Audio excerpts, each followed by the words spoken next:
ప్రేక్షకులకు namaste and welcome to my show from the bottom of the heart. Telugu చిత్ర పరిశ్రమతోనూ తెలుగు ప్రేక్షకులతోనూ 37 ఏళ్ల సుదీర్ఘ అనుబంధం కలిగినటువంటి ఒక సీనియర్ మోస్ట్ యాక్టర్, ప్రొడ్యూసర్, అంతేకాకుండా పరిశ్రమలోని ప్రతి ఒక్కరితో కూడా అద్భుతమైనటువంటి సహృదయమైనటువంటి రిలేషన్స్ మెయింటైన్ చేసినటువంటి అందరికీ కావాల్సినటువంటి వ్యక్తి, అందరికీ ఆత్మీయుడైనటువంటి వ్యక్తి is none other than Shivaji Raja గారు. శివాజీ రాజా స్వతహాగా వెళ్ళ పర్సనల్ లేకపోతే సినిమా ఇండస్ట్రీలోకి వచ్చి సంపాదించుకుందా? నేను ఇండస్ట్రీకి ఏమీ లేదు. ఆర్టిస్ట్గా అయిన నందులు వచ్చినాయి, నిర్మాతగా అయిన నందులు వచ్చినాయి. నా ఫస్ట్ సినిమాకి నంది అవార్డు వచ్చింది కళ్ళు. దాని తర్వాత ప్రతి సినిమాకి వస్తున్న పెర్ఫార్మెన్స్ కనుక్కున్నా. దాని తర్వాత రికగ్నైజ్డ్గా this is my best character అని చెప్పదగినటువంటి క్యారెక్టర్ ఏంటి? ఏ కష్టపడకుండా పేరు తీసుకొచ్చిన సినిమా అది. ఏం ఉండదు, 2 డైలాగ్ సినిమా అంతా. ఇన్ని సంవత్సరాలు ఈ జర్నీలో అద్భుతంగా సాగిపోతున్న కెరీర్లో ఒక్కసారి ఒక యాక్సిడెంట్ అనేటువంటిది మీ జీవితాన్ని ఒక కుదిపింది. ఈ క్షణం ఉన్నామా అంతే. ఇంకో నెక్స్ట్ మూవీ ఆర్టిస్ట్ అసోసియేషన్తో శివాజీ రాజా 100%. ఎందుకంటే ఇది మేము చేసామని చెప్పేటువంటి అచీవ్మెంట్స్ ఏంటి? ఎవడి వల్ల కాంతి చేశా. ఎందుకంటే చిరంజీవి గారు అప్పుడు వాళ్ళు మీకు ప్రామిస్ చేసిందంతా అప్పుడు అమెరికాలో ఒక్కో ప్రోగ్రామ్కి ₹1,00,00,000. మోహన్ బాబు గారికి నేనంటే పడదు, నాకంటే మోహన్ బాబు గారికి పడదు. మనకి చిరతలు కొట్టడం రాదబ్బా, ఇక్కడ కొట్టాలి. శివాజీరాజు ఉన్నాడు అంటే అక్కడ ప్రతి పైసాకి లెక్క ఉంటుంది. మీ హయాంలోనే కదా శ్రీరెడ్డి ఇష్యూ జరిగింది. అమ్మాయి బాధ ఎక్స్పెక్ట్ చేయడానికి ఆ విషయంలోనే కదా ఒకసారి Pawan Kalyan Movie artist Association Nagababu కానీ పవన్ కళ్యాణ్ కోపం వస్తే కాస్టింగ్ కౌచ్ అనేటువంటి ఒక విషయానికి టర్న్ అయిపోయి అమ్మాయి మంచిగా చేసింది ఒక విధంగా. మూవీ ఆర్టిస్ట్ అసోసియేషన్ ఎలక్షన్ అనేటువంటిది ఒక బైపోల్ను తలపించే స్థాయిలో మూవీ ఆర్టిస్ట్ ఇంత దరిద్రం పట్టింది అనిపించింది. ఇంతమంది స్టార్స్ ఉన్నారు, తీసుకునే రెమ్యునరేషన్ 10% ఇచ్చిన నిజం చెప్పండి. సిపిఐ పార్టీ నారాయణ గారు చిరంజీవి గారి మీద మాట్లాడినటువంటి మాటలు చూస్తే డెఫినెట్గా 100% అవ్వాలి. చాలా రోజుల నుండి వెంట పడుతున్నాం ఒక ఇంటర్వ్యూ చేద్దామండి అని. ఏమిటి, వాట్ ఈస్ ద రీజన్? మీరు ఇంటర్వ్యూలకి వీటికి దూరంగా ఉండడానికి కారణం ఏంటి? మీడియాకి, పబ్లిసిటీకి చాలా అవేగా ఉంటున్నారు. ఏం లేదు, ఫస్ట్ బద్ధకం. నెంబర్ 2 అంటే ఉన్నట్టు మాట్లాడతాం, కొంచెం ఇబ్బందిగా ఉంటుంది. అది మనకి బయట శత్రువులు ఉండరు కానీ ఇంటర్వ్యూ అయిపోయాక శత్రువులు తయారవుతారు. పైగా నీలాంటి వాళ్ళ దగ్గర చాలా జాగ్రత్తగా ఉండాలి నేను. అందుకనే 2 ఏళ్ళు అన్నది ఇంచుమించు నాతో ఇంటర్వ్యూ తీసుకుని ప్రతి వాళ్ళు వెయిట్ చేసే టైం అది. మళ్ళీ 2 ఏళ్ళ దాకా కనిపించను. పైగా నీ ఇంటర్వ్యూకి రావడానికి కారణం ఏంటంటే నువ్వు ఇచ్చిన ఒక లుక్కు, నువ్వు బెదిరించిన బెదిరింపులకి తప్పగా మార్నింగ్ కూడా ఏదో చెప్దాం అనుకున్నాను. వంక ఇంకా అబద్ధం చెప్పలేను, ఇంకా తప్పదులేని చెప్పి రావడం జరిగింది. ఎందుకు అంత తప్పించుకోవాలనిపించేంత పరిస్థితి ఎందుకు? సరదాగా మామూలుగా కొన్ని ఇప్పుడు లాంగెస్ట్ 37 years కెరీర్, చాలా విషయాలు ఉంటాయి షేర్ చేసుకోవటానికి, మాట్లాడుకోవటానికి. ఇక్కడ ఎన్ని చెప్పేసినవి ఉంటాయి. ఇప్పుడు నీ ఊరు ఏదంటే ఫస్ట్ టైం భీమవరం అని చెప్తే ఇప్పుడు అదే చెప్పాలి. అందరికీ తెలిసిన విషయం. ఇప్పుడు మళ్ళీ కైకలూరు లేకపోతే జోలపాలెం అని చెప్పలేం, కొత్తగా వేరే ఊరు చెప్పలేం. అలా కెరీర్ ఎన్ని సినిమాలు చేశారన్నా, ఏం చేశారన్నా ప్రతిదీ ఇంచుమించు చెప్పేసి ఉంటుంది కదా. మళ్ళీ ఏం చెప్తే మనం సాధించింది ఏమీ లేదన్న ఫీలింగ్ అంతే, రాకపోవటం తప్పితే వేరే ఏముండదు. సాధించింది ఏమీ లేదనే ఫీలింగ్ ఎందుకు మీకు? ఓకే, నోబడీగా ఇండస్ట్రీకి వచ్చి యూ హావ్ బికమ్ సంబడీ కదా. Something and you have achieved something and you have become somebody. అంటే రెగ్యులర్గా ఇంటర్వ్యూలు ఇచ్చి అంత సాధించలేదని ఫీల్ నా పర్సనల్గా. దీనికంటే కూడా మీడియా మీద ఏదో చిన్న గ్రడ్జి కూడా ఉన్నట్టుంది నాకా. అది ఇప్పుడు మీడియా మీద అంటే టోటల్ మీడియా మీద కాదు. ఆ మధ్య ఏదో ఒక స్టేట్మెంట్ కూడా చూసాను, ఈ థంబ్ లైన్స్ దెబ్బకి మీరు అసలు చాలా థంబ్ లైన్స్ కొన్ని. రైట్ ప్రభు. ఎందుకంటే నాకు థంబ్ లైన్స్ కొంచెం భయం. ఫర్ ఎగ్జాంపుల్ వేణుమాధవ్ నా తమ్ముడు ఆర్టిస్టు, చాలా మంచి మనిషి. తను ఇంకొక 15 days 20 daysలో చనిపోతానని నా గురించి ఒక ప్రెస్ మీట్లో చెప్పాడు. మాలో ఏమనంటే శివాజీ రాజా ఎలాంటి వ్యక్తిత్వం, ఎలాంటి వాడు, ఎంత దుర్మార్గుడు అని చెప్పాడు. లోపల ఉన్న మ్యాటర్ అంతా వదిలేసి శివాజీ రాజా దుర్మార్గుడు అని పెట్టారు. వేణుమాధవ్ చెప్పినట్టుగా ఇదేంటి ఇలా పెట్టారేంటి, వీడియం నా గురించి అద్భుతంగా చెప్తాను.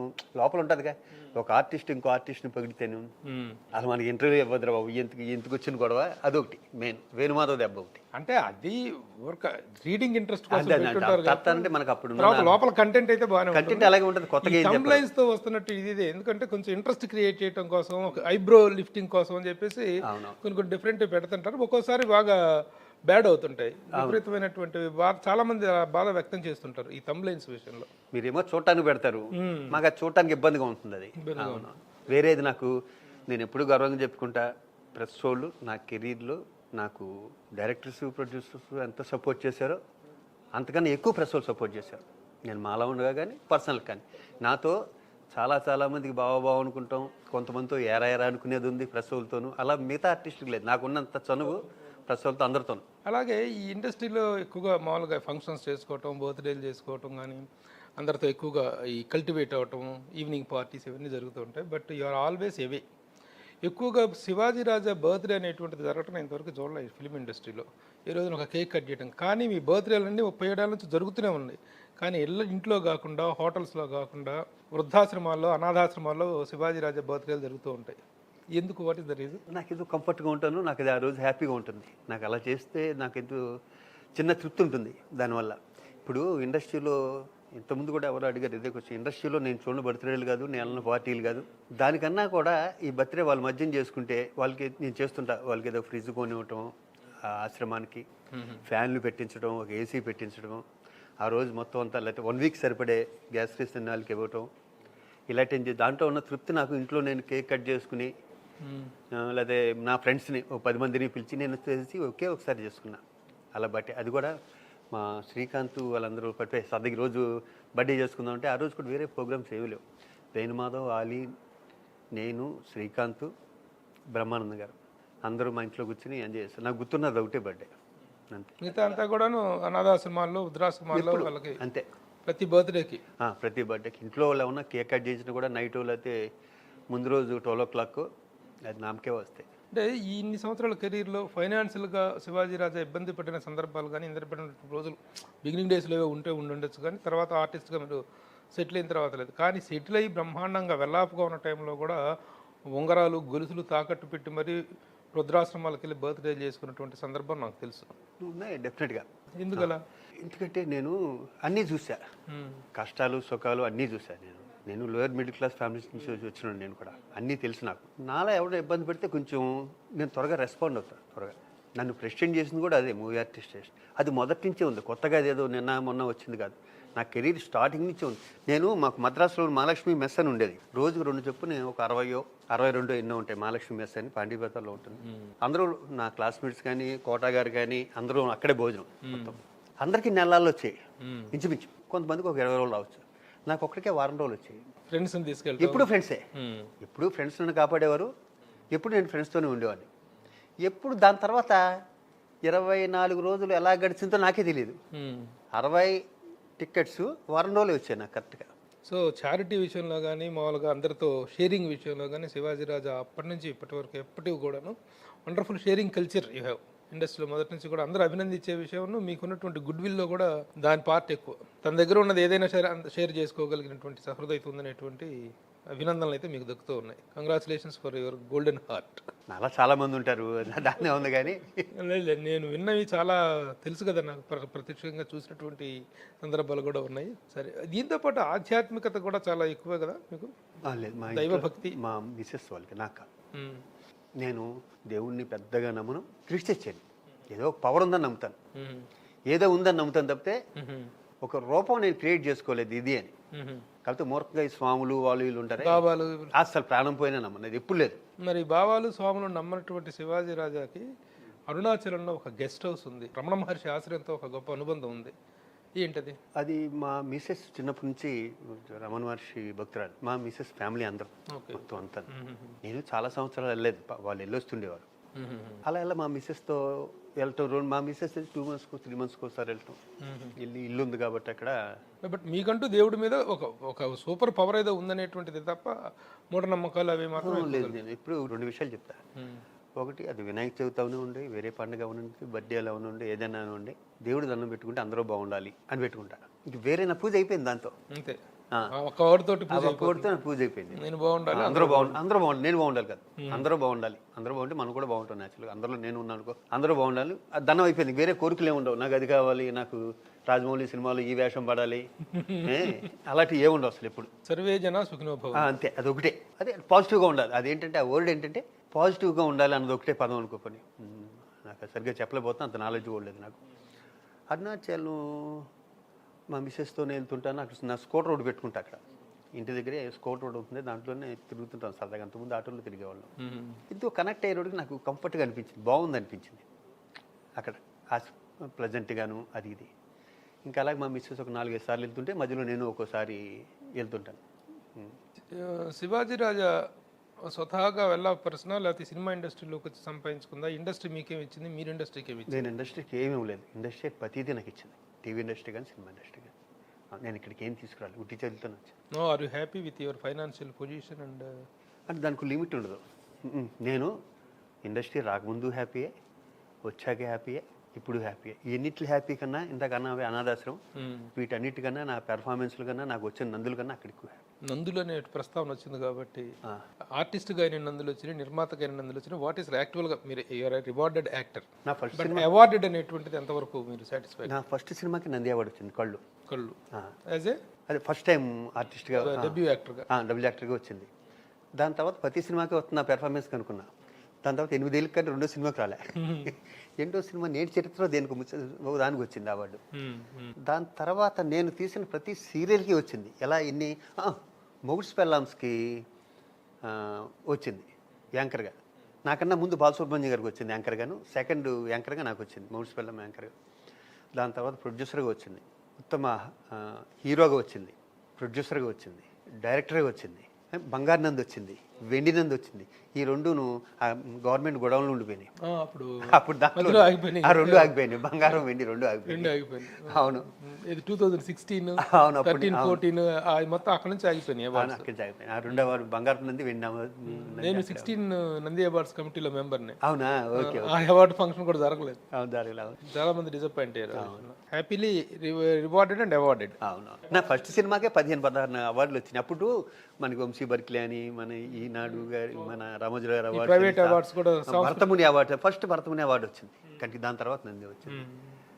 అక్కడ కళాశాల అక్కడ జరుగుతుంది. ఇలా అన్ని అవార్డులు వచ్చినాయి. అప్పుడు ఇన్ని సంవత్సరాలు ఈ జర్నీలో అద్భుతంగా సాగిపోతుంటే కెరీర్లో ఒక్కసారి ఒక యాక్సిడెంట్ అనేటువంటిది మీ జీవితాన్ని ఒక కుదిపింది. అసలు శివాజీ రాజా ఉంటాడా లేడా, శివాజీ రాజా ఏమైపోయాడు, ఎలా ఏం జరుగుతుంది అనేటువంటి ఒక ఉత్కంఠ అనేటువంటిది చాలా కాలం కొనసాగింది. ఆ టైంలో what was your mental feeling? దాని తర్వాత ఆల్రెడీ 1-2 వచ్చినాయి.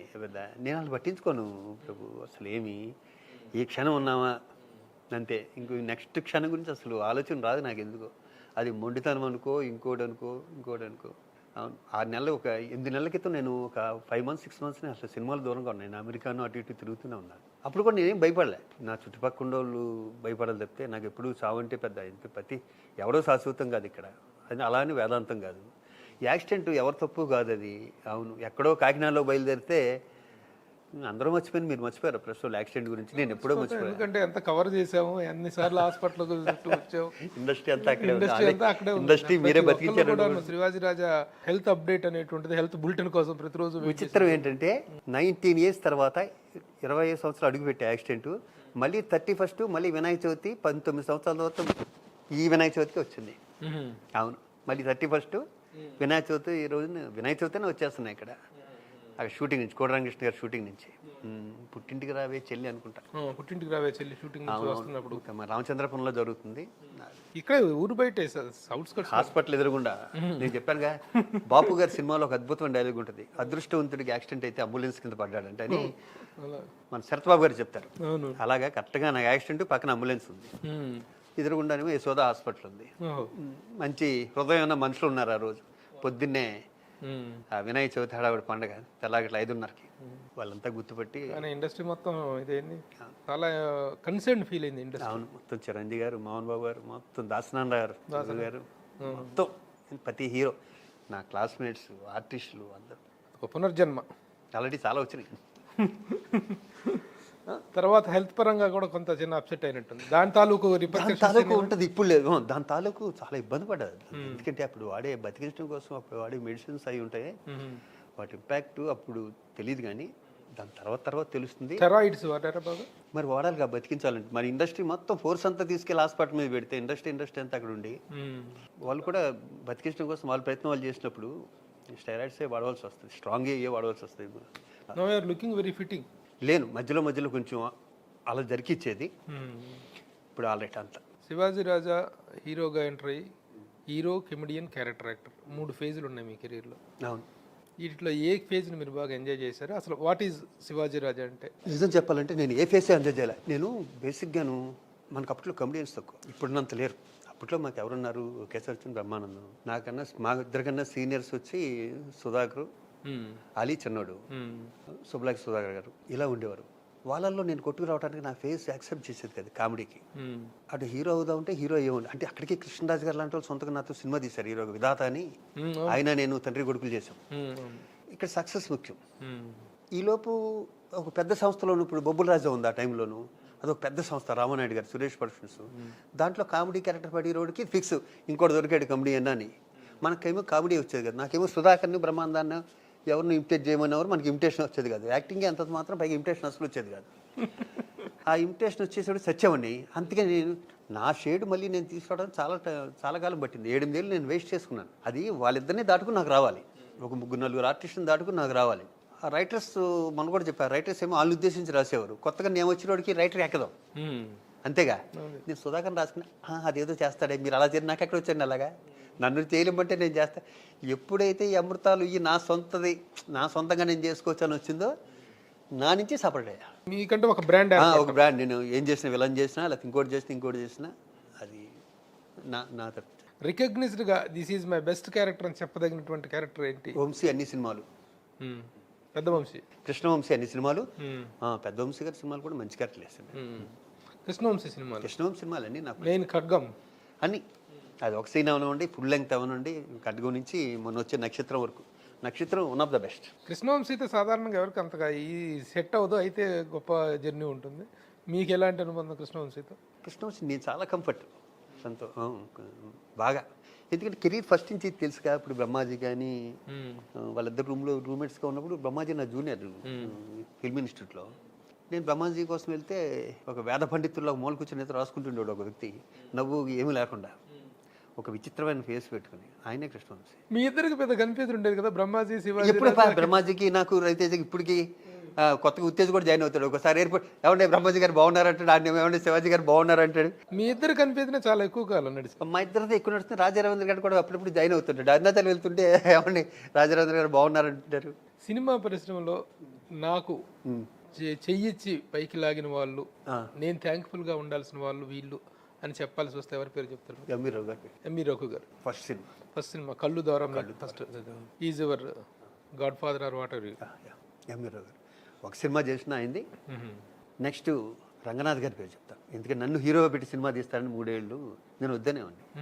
మొగుడ్స్ పెళ్ళాం సినిమా ఆర్టిస్ట్ రంగనాథ్ గారు. మొగుడ్స్ పెళ్ళాం సీరియల్స్ చేసి ఆయన ఒకే సినిమా డైరెక్ట్ చేశారు, రంగనాథ్ గారి పేరు.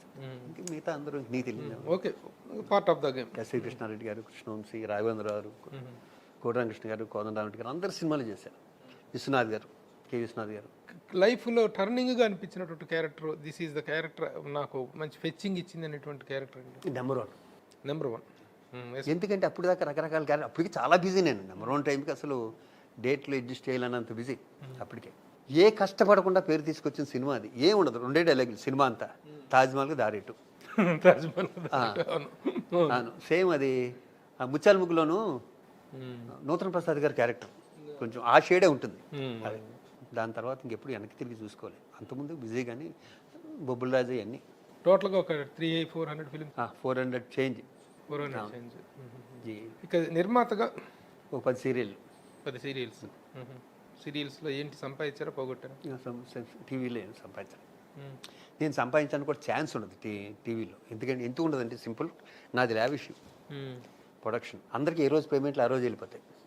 నా ఆఫీస్కి నేను ఎప్పుడు వెళ్ళా, నా ఇంటేజ్ కూడా ఆఫీసు, నా ఆఫీస్కి నేను ఎప్పుడు వెళ్ళా. ఒకసారి కొబ్బరికాయ కొట్టడానికి వెళ్ళా అనేవారు అందరూ. డ్రైవర్స్ తగ్గించి, ప్రొడక్షన్ తగ్గించి, మేకప్ ఏ రోజు ఆ రోజే పేమెంట్ వెళ్ళిపోయి చాలామంది దాచుకునేవారు. నా దగ్గర చాలాసార్లు చెప్పాను ఇది. నాకు ఇన్స్పిరేషన్ వచ్చి మన జగపతి రాజేంద్ర ప్రసాద్ గారు. నేను ప్రొడ్యూసరు, నాకు ఇన్స్పిరేషన్ అంటే ఇలా చేయాలి. నాకు ఆయన గురించి చాలా బాగా మాట్లాడుకునేవారు. ఆయన ఇన్స్పిరేషన్తో అలాగే ఎక్కడ ఒక మైండ్ అవుట్ అనుకున్నాను కదా ఇలా చేయాలని. మనకి ఒక సీరియల్కి ₹1,00,000 ఇస్తారు ప్రొడక్షన్. నేను అప్పటికే చాలా తీసుకుంటున్నా ఆర్టిస్ట్గా. నా యూనిట్ని కాపాడుకోవడం తీసింది. నా యూనిట్, నా హెల్దీనెస్, నా మేకప్ మెన్. మళ్ళీ మొన్న కోవిడ్లో చనిపోయాడు 30 years నుంచి తనే నాకు మేకప్ మెన్. వాళ్ళంతా నాకు సరదాగా ఉంటుంది. నా షూటింగ్ చెడగొట్టుకుని చేసుకున్నాను. ఎందుకంటే నేను ఏది చేసిన వీక్లీ వన్సే. అవును, ఈబి రాజేంద్ర ప్రసాద్ గారు ఇన్స్పిరేషన్ అని చెప్పేస్తే ఆయన most successful director and producer. అవును, మన ఆయన ఇన్స్పిరేషన్ అని చెప్పేసి సినిమాల్లో సీరియల్స్ డబ్బులన్నీ పోగొట్టుకున్నారని చెప్పి ఆయన పోగొట్టుకున్నారు. ఆయన ఎవరు పాపం సంపాదించాడు ఆయన రాజేంద్ర ప్రసాద్ గారు. ఆయన చివరిలో పోగొట్టారు కానీ అసలు మోస్ట్ సక్సెస్ఫుల్. కానీ టీవీలో నేను సంపాదించిన దానికి టీవీలో పోగొట్టుకుంది ఎంత ఉంటుంది మనకు తెలియదు. ఏముంటుంది?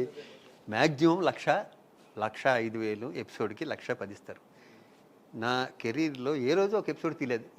ఈరోజు ఒక్కొక్క ప్రొడ్యూసర్ కానీ డైరెక్టర్ కానీ 3 ఎపిసోడ్లు ఇస్తారు రోజుకి. 2 అయితే డెఫినెట్గా తీస్తారు, 2.5 అయితే డెఫినెట్, లేకపోతే వర్కౌట్ కాదు అసలు.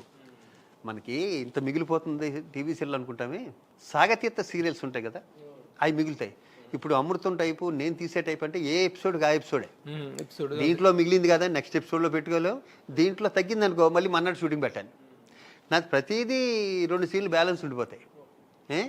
ఏ రోజు మన ఈవినింగ్ ప్రొడక్షన్ మీద సంతకం పెట్టించుకోవడానికి వస్తారు కదా, వాళ్ళు ఇచ్చేది 1,05,000 అయితే నా రెమ్యునరేషన్ లేకుండా ఎప్పుడునూ 95, 1,15,000 ఇలా ఉంటుంది. అందరూ నవ్వేవారు, ఎందుకు సార్ అని. వాళ్ళు అందరం కలిసి ఉంటున్నాం కదా, నేను షూటింగ్ చెడగొట్టుకుని ప్రొడక్షన్ చేయట్లేదు కదా. రాజేంద్ర ప్రసాద్ గారి పేరు తీసుకొచ్చారు కాబట్టి అనుకుంటారు వెళ్ళి ఒక గొప్ప మెమరీ, గ్రేట్ పర్సన్. నిజంగా అలాంటి హోస్ట్ ఎవరు ఉండరు ఇండస్ట్రీలో. ఎవరు వెళ్ళినా సరే ఆయన ఆతిథ్యంగా, అది కూడా నేను చెప్తాను, చాలా గొప్ప గొప్ప, అవును, గ్రేట్ హ్యూమన్ బీయింగ్. ఆయన అన్నమాట కూడా చెప్తాను. నాతో ఆయన సినిమా కూడా చేశాను నేను. అదే లక్షణాలు జగద్బాబు దగ్గర కూడా ఉన్నాయి. మేము ఇద్దరం కూడా హీరోలుగా చేసాం, జగద్బాబు నేను. చిన్నారి ముద్దుల పాప అని ప్రదీప్ శక్తి డైరెక్టర్. ఆయన అన్నమాట, ఒకసారి మూవీ ఆర్టిస్ట్ స్టేషన్ కింద ఆయన చిన్న కారు వాడేవారు లాస్ట్లో. చాలా చిన్న కారు, క్యూట్గా ఉండేది అది, చిన్న కారు చాలా. ఆయన పక్కన ఒక సీట్ ఉంటుందేమో, single seat car, double seat car. Shivaji అని పిలిచారు. సార్ అని వెళ్ళా, ఎక్కువ కష్టపడకే, వాళ్ళ గురించి వీళ్ళ గురించి నీ గురించి వింటున్నా, కష్టపడకు. నువ్వు వాళ్ళ గురించి ఎంత కష్టపడినా కూడా వాళ్ళు నీ గురించి గుర్తుంచుకోరు. నీ పని నువ్వు చేసుకుంటూ అప్పుడప్పుడు కష్టపడుతుండు. ఆయన మాట వినలేదు నేను, అది వేరే విషయం. అంటే వాళ్ళ అబ్బాయికి చెప్పినట్టే చెప్పాను. నాకు జగద్బాబు చెప్పినట్టే నాకు రాజేంద్ర ప్రసాద్ గారు. ఎక్కడంటే ఆ మూవీ ఆర్టిస్ట్ కింద కార్ పార్కింగ్ దగ్గర చెట్లు ఉంటాయి, నేను మెట్లు ఎక్కుతుంటే గట్టిగా పిలిచి రమ్మని చెప్పి ప్రతి ఒక్కరితో కూడా, ఆయన వయసుతో సంబంధం లేకుండా చిన్న పెద్ద ప్రతి ఒక్కరితో కూడా ఎంతో ఆప్యాయంగా ఉండేది.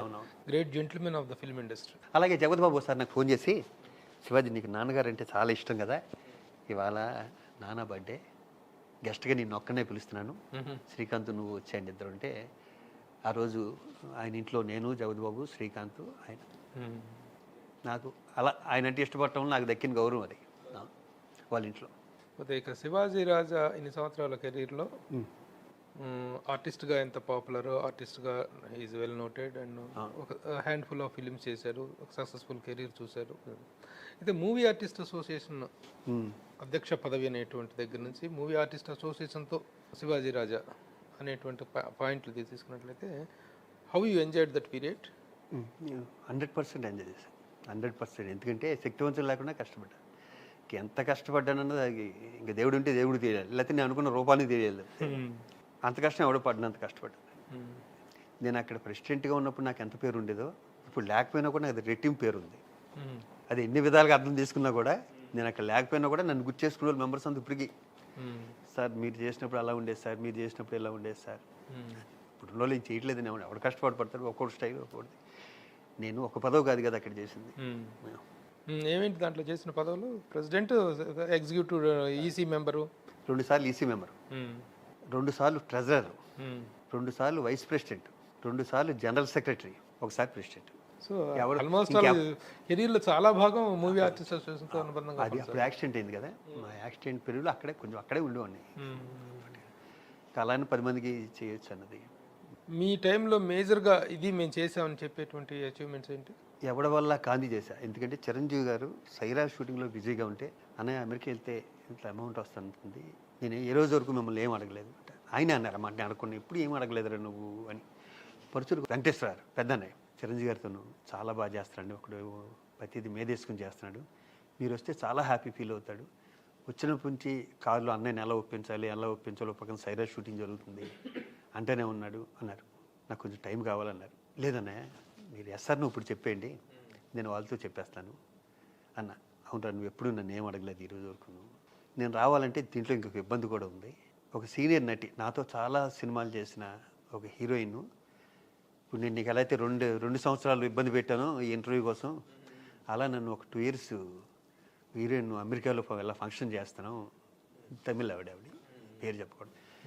ఇప్పుడు ఆవిడకి 2 ఏళ్ళ నుంచి ఆవిడ అడుగుతుంది, ఆవిడకి రాకుండా ఇప్పుడు నువ్వు అడగగానే నీకు వచ్చాడనుకో ప్రాబ్లమ్స్ వస్తాయి మోరా అని. ప్లీజ్ అనే ఆయనతో నేను ఎంత ఎక్కువసేపు మాట్లాడు, మీ అందరికీ తెలుసుగా నేను చాలా కామ్గా ఉంటాను. సర్లే నేను రేపు చెప్తాలే అన్నారు. రేపు ఫోన్ చేసి ఏర్పాటు చేసుకో. ఏర్పాటు చేసుకున్న దగ్గర నుంచి ఇంకా శత్రువులు ఉంటారుగా పక్కన, ఎన్ని రకాల ఇబ్బందులు పెట్టాలి పాపం. అంటే ప్రతి ఏ ఇబ్బంది అయినా సరే శ్రీకాంత్ నేను పరుచూరి వెంకటేశ్వరరావు గారు వెళ్ళి ఆయనతో అన్న ఇబ్బందులు వస్తున్నాయి, ఎక్కడ ఫంక్షన్ చేయాలనుకున్నాను కదా, నేను వస్తా అనుకున్నాను కదా, చేసేయి.